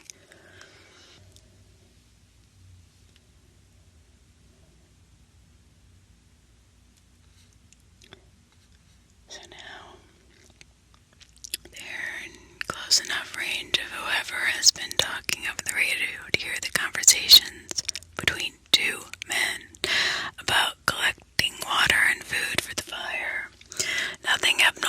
except for the fact that these guys do not belong here and that the tent was undoubtedly theirs. At the end of the workday, my dad hears them on the radio talking out, one of them collecting brush for a fire. My dad hops on the radio and attempts to communicate with them about what in the hell they are doing. I believe he said, "Who are you and what are you doing here?" After this conversation between the men abruptly stops and they never pick up. That night, Rainey wakes my dad and whispers for him to get his gun. Someone is outside. My dad has told me that the first thing he hears when he wakes up is the quiet shuffling of footsteps. My dad fumbles for his gun and finds it, but realizes that he doesn't have it loaded and has little clue where his rounds are, and Rainey has nothing, and the thought of calling police is absurd for multiple reasons. Because they're way in the middle of nowhere and there's no way the police would get to them, and probably never would even get their call. They hear a jiggle on the doorknob and it opens. The camper is far enough off the ground where you had to jump in. There is no ladder or footstool, it just stays open and neither my dad nor Rainey move. They are scratching right outside the door though. After 4 minutes of scratching, my dad can no longer take it and nods at Rainey. He gets up quietly and walks towards the camper door, and the second he reaches it, he is met with intense pain across his eye all the way to his left cheek. He has been cut and falls out of the camper, hitting the ground hard. A man with a knife gets on top of him, and he is soon being kicked in the top of the head by a man behind him. Rainey leaps out of the trailer, manages to get the man off my dad, and my dad gets up and realizes that the second man without the knife is running away, and the man with the knife is scrambling away from Rainey and starts running alongside his accomplice. My dad and Rainey get into the truck and drive to the nearest hospital to treat my dad's cuts and later report the events to the police. They both quit their jobs, and 2 weeks later, as the rest of the logging crew was finishing up the job, one of them was found gagged, bound, raped, murdered, and thrown into a ditch. That is one of the crew members. No one has ever been convicted of this crime. To this day, my dad can hardly see out of his right eye, and the pupil is disfigured and looks more like a cat's eye than a human's. He suffers PTSD from these events and has not slept a good night of sleep since. So please, the men in the woods that had absolutely no business being there and had no good intentions at all, not only may you rot in hell, but may we never meet again. Hunted on the Pacific Crest Trail. This story occurred in the summer of 2008. I grew up in Oregon and was acquainted with the outdoors at a very early age. My favorite hobby came to be hiking, particularly in areas that are either very dangerous or isolated. The health benefits of hiking were secondary to the thrills of walking the edges of exposed cliffs and being in cougar and bear territory, and knowing that I was far from help. Into the Wild was released in the fall of 2007, and I immediately fell in love. Being a high school senior, I could barely go another week living in my parents' house. The movie spoke to my sense of adventure and inspired me to hike the California portion of the Pacific Crest Trail upon graduation. I made it from the Mexico border to Northern California without much incident. I saw rattlesnakes and black bears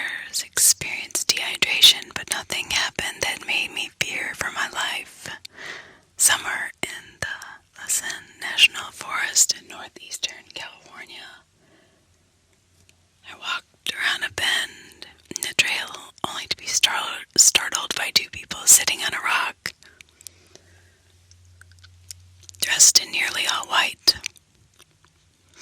Their faces were dirty, their appearance disheveled, and the man had a long, unkept beard. Both seemed to be in their 40s. They looked like the couple who kidnapped Elizabeth Smart. What struck me as odd about the encounter was encountering anybody at all. I frequently went days without seeing a single human being. Their white clothes could be explained away by the need to escape the California summer sun. Their scruffy appearance could be explained away by the fact that most thru-hikers abandoned personal hygiene on the trail. After I said hello, they said nothing and simply watched me as I passed. Even that I didn't find all that odd. I chalked it up to them being foreign and not knowing what to say, possibly. I camped a few hundred yards off the trail that night, as I always did. Following bare precautions, I hung the leftover food I had cooked that night from a tree approximately 5 feet off the ground, packing up camp in the morning. I noticed the food was not there. I immediately thought a bear had entered my campsite, and so I began to look for paw prints. I didn't find paw prints, but I did find boot prints circling the campsite. Two pairs of them. One of those prints had led right up to the rope from which the food was hanging. I thought of the couple I'd passed earlier, and everything clicked. I quickly packed up my stuff and left. My mind was racing the entire day, but I figured the couple was simply hungry.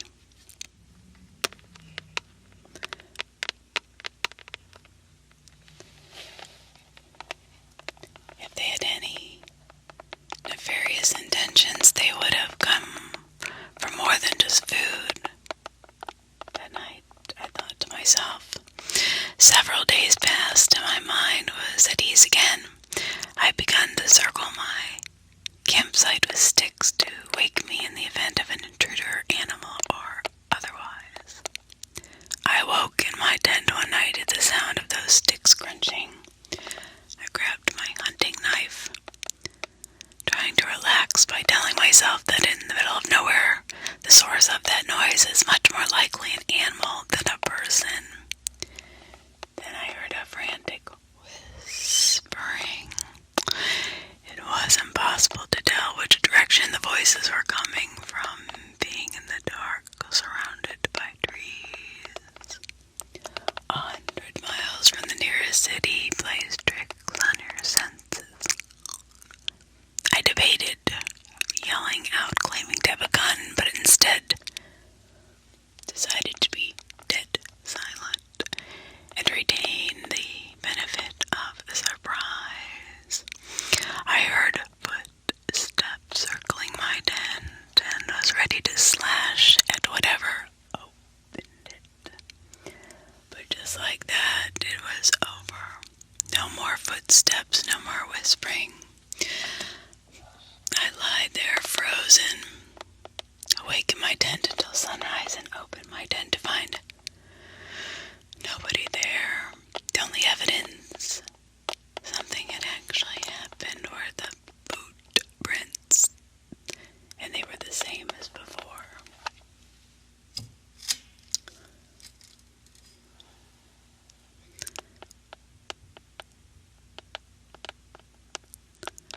Several more days passed, and I was now in Shasta National Forest, probably 50 to 70 miles from where I first encountered the couple.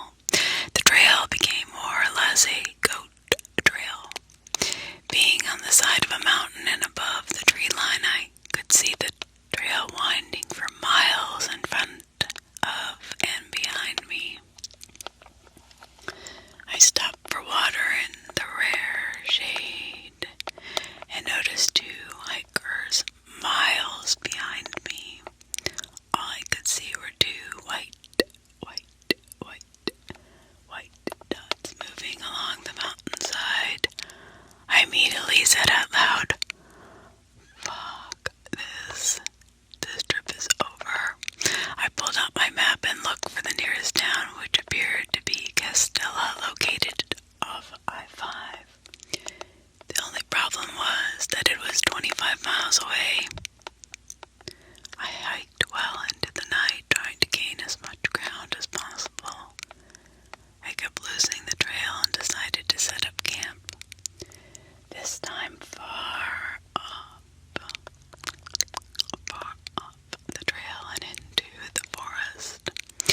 got in my tent and tried to sleep, but every little noise kept me awake. After a few hours in my tent, I heard the telltale signs of another bad night. The footsteps, the whispering, the sticks breaking around my camp. Sound travels far in the absence of other sounds. I knew they were close, but wasn't sure how close.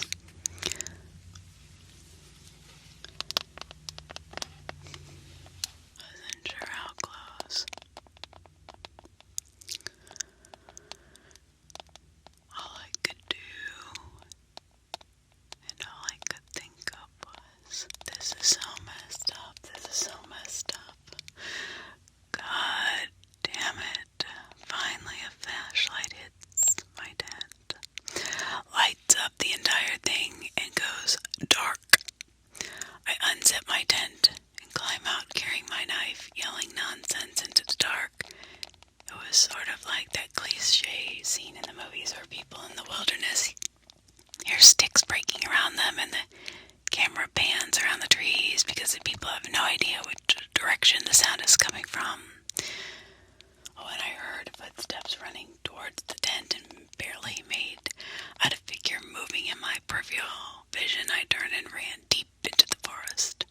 I tripped several times and ran into several trees.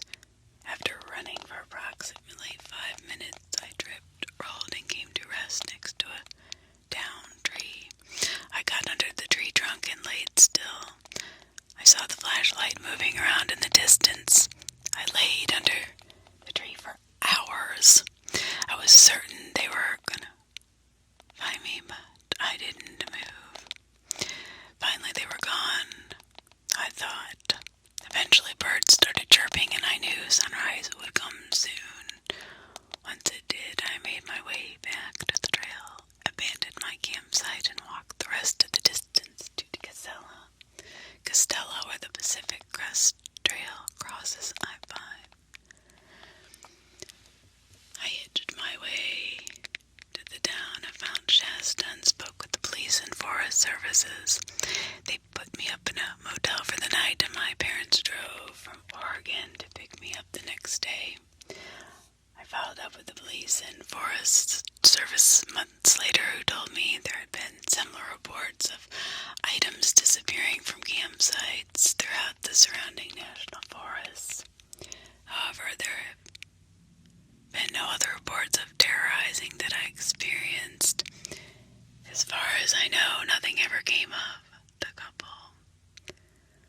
So, couple in the woods that were terrorizing me, please, let's never meet again. Stranger under the bed. Stranger under the bed by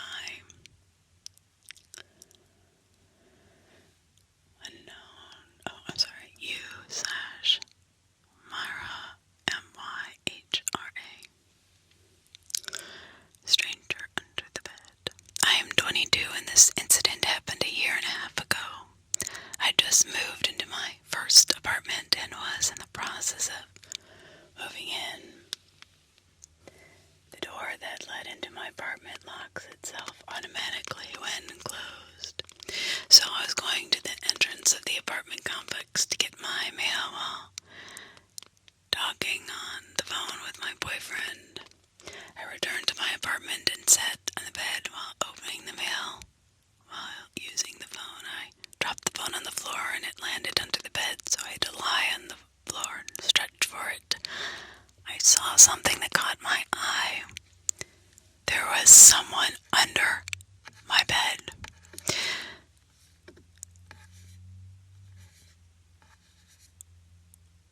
My eyes widened and I choked. The urge to scream. The person under my bed was lying still with his back towards me and his head to his chest, so I couldn't see his face, and he did not see me, trying to be rational while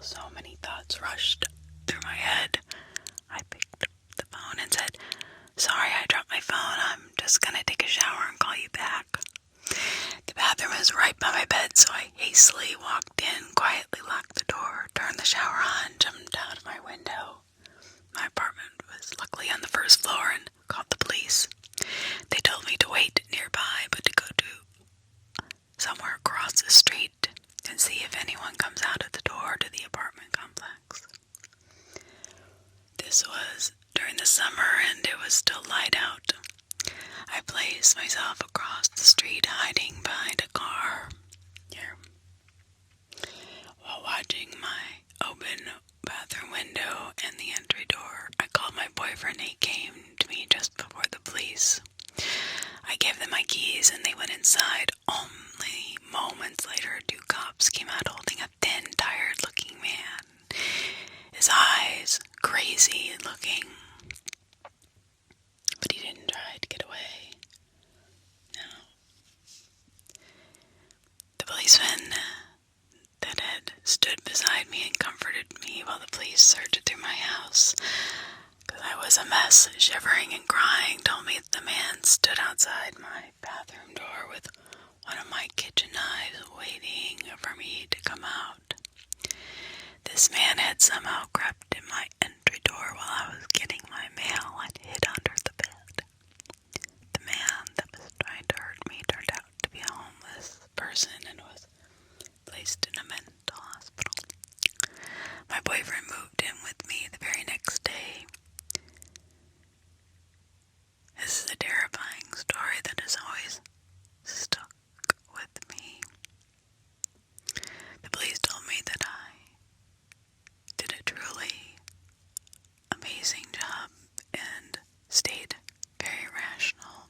If I had screamed, this could have ended very badly for me, they said. The person who was waiting outside of my bathroom door with a knife, please, let's never meet again. Stalkers in the Canyon by you, Darth dash DZAR dash Dark Star. Stalkers in the Canyon.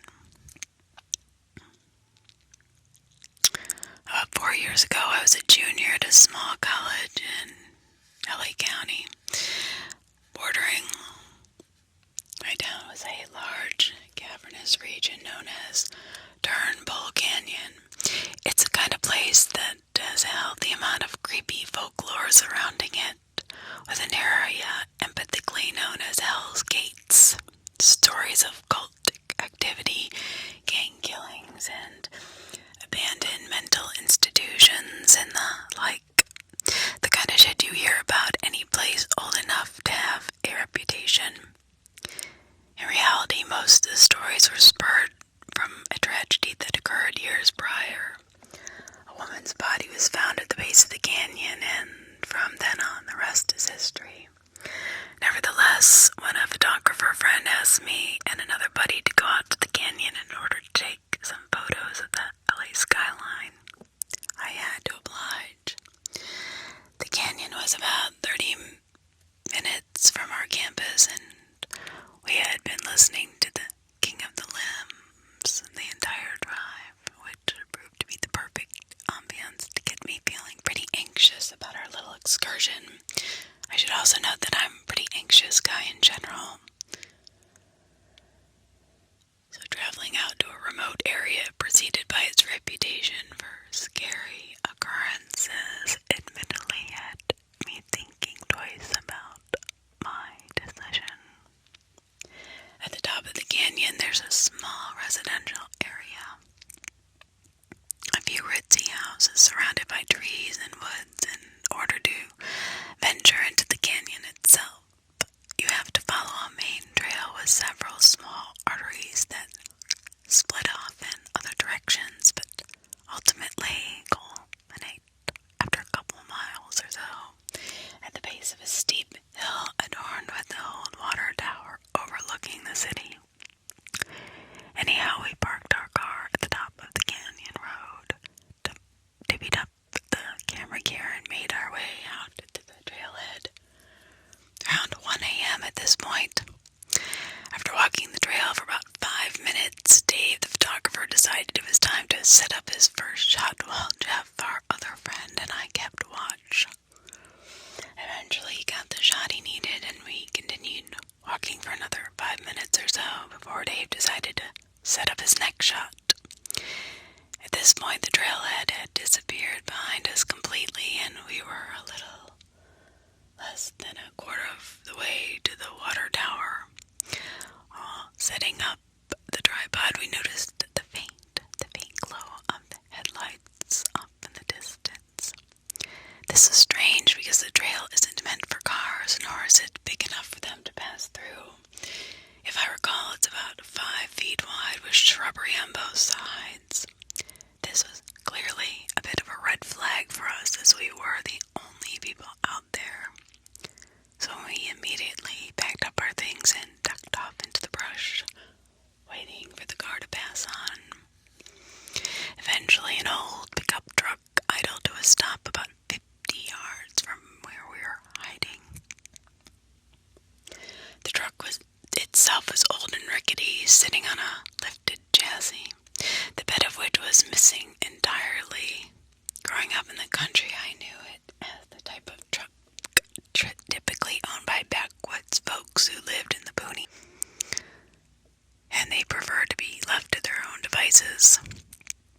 We watched in agonizing anticipation as the truck just idled in place for several minutes before flooring it down one of the other trails, the roar of the engine echoing through the canyon. Clearly, we spooked at this point, the three of us speculating as to our next step. Jeff and I were reluctant to continue, while Dave assured us that it was probably nothing. Perhaps just a guy off-roading, as he put it. So with great reluctance, Jeff and I trudged on behind Dave toward the water tower to get his final shots. Nevertheless, I could not shake the feeling that something was off about the truck. I mean, I knew plenty of people in high school who would go off-roading for fun in the woods, but never on finicky canyon trails barely wide enough to hike on, let alone drive. It just didn't sit right with me. After walking without interference for about an hour, we finally made it out to the water tower, climbed the hill to the top, and took in the view of the city. Dave once again started setting up his equipment while Jeff and I stood on both sides of the water tower, keeping watch just in case the truck came back. Nothing, and at this point it's around 3 a.m. Dave decides that he's got all the shots that he needs, so we pack up our equipment and commit to heading back before it gets too late. Seeing as how all of us had classes in just a few hours. Just as we're preparing to descend the hill, the truck comes roaring out of the canyon below us, back onto the trail, at which point the driver attempts to climb the hill, revving the engine loudly. Scared shitless, the three of us slid off the side of the hill into the brush, clinging to the plants and rocks as the truck finally made it to the top of the hill. Slowly driving around the tower, we could see the glow of the headlights each time it circled above us. After waiting for nearly another 10 minutes, while also trying not to make any noise, the truck eventually descended the hill, stopping in the middle of the trail, not more than 100 yards away. We watched as a scruffy man, mid-50s, stepped out of the idling truck and into the glow of its headlights, moseying around while looking at the ground, and then he knelt down, looking at something in the dirt, surveying the area intently. As he did so, it became increasingly apparent that he was tracking something. Our footsteps. The next part still chills me to the bone. As my friends and I huddled together watching in complete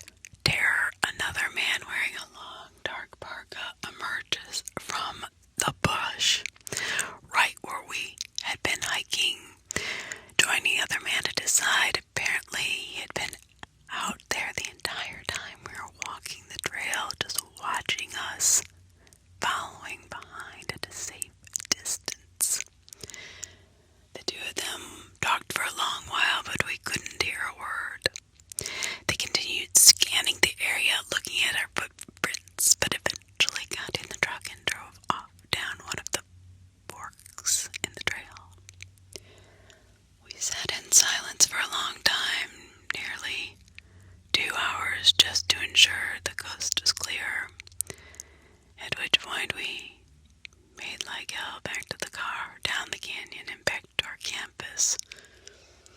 Yeah, just in time for class. But man, in the backwoods truck, and the other man waiting for us on the trail that had been apparently stalking our every move. Please, let's never meet again. He was a nice guy. Posted by you/Dear Ophelia. I grew up in a town just under 900 people. When I was 14, my entire class was 42 students. It's a farming community in Oregon, basically in the middle of nowhere, surrounded by other small farming towns. My best friend Sarah and I went to the varsity baseball games. We had nothing better to do. It was fun, and Sarah's older brother Aaron was a pitcher. Aaron's best friend Sam was 1 year out of high school and assistant coach to the baseball team. Sarah and Aaron's parents often left us at their house alone with alcohol and no rules. My parents didn't care what I was doing, and even though Sam still lived with his parents at 19, Sarah and I had never met them. I suppose they didn't care either. The 4 of us hung out at the house at the same time. Because we were only 14, Aaron and Sam kept a brotherly eye on us. Neither of their senior friends would touch us, even if we threw ourselves at them in a drunken haze. Basically, it was Aaron and Sam's fault we did not have boyfriends freshman year. It was one of the last games of the season, and Aaron was pitching and Sam was coaching. After losing the game, the team plus Sarah and I went to throw a party as usual. The parties always happened win, lose, or rain. We drank and hung out, listened to music, played drinking games. We were all completely average teenagers with average small-town lives. After I consumed far more vodka than orange juice, I spilled a drink on the kitchen floor. Sam helped me clean it up, and we stood around talking a little bit before he insisted I go lay down before I fell on my face. He helped me to Sarah's room, gave me a little hug, and put me on the bed. Before he drove home, he checked on me, gave me a little wave, and said goodnight. I passed out in a fuzzy bliss. And no matter how many times I go over the next day in my head, it never seems right. It was surreal, something I have never understood.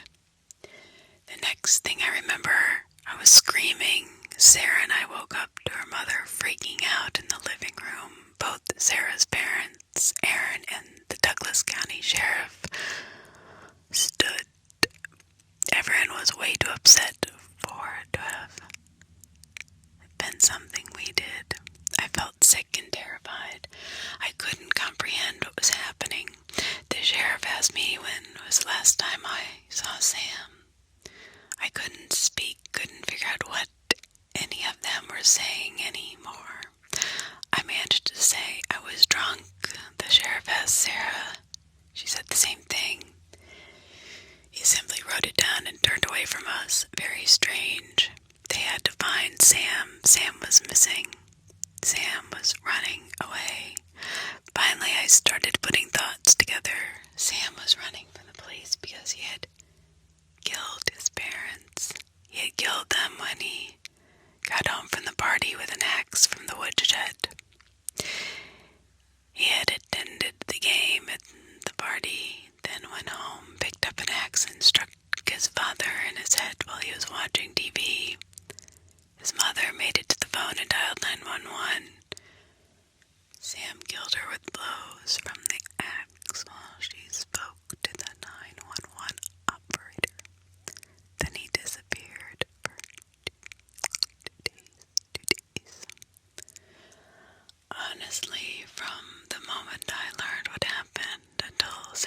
turned himself in.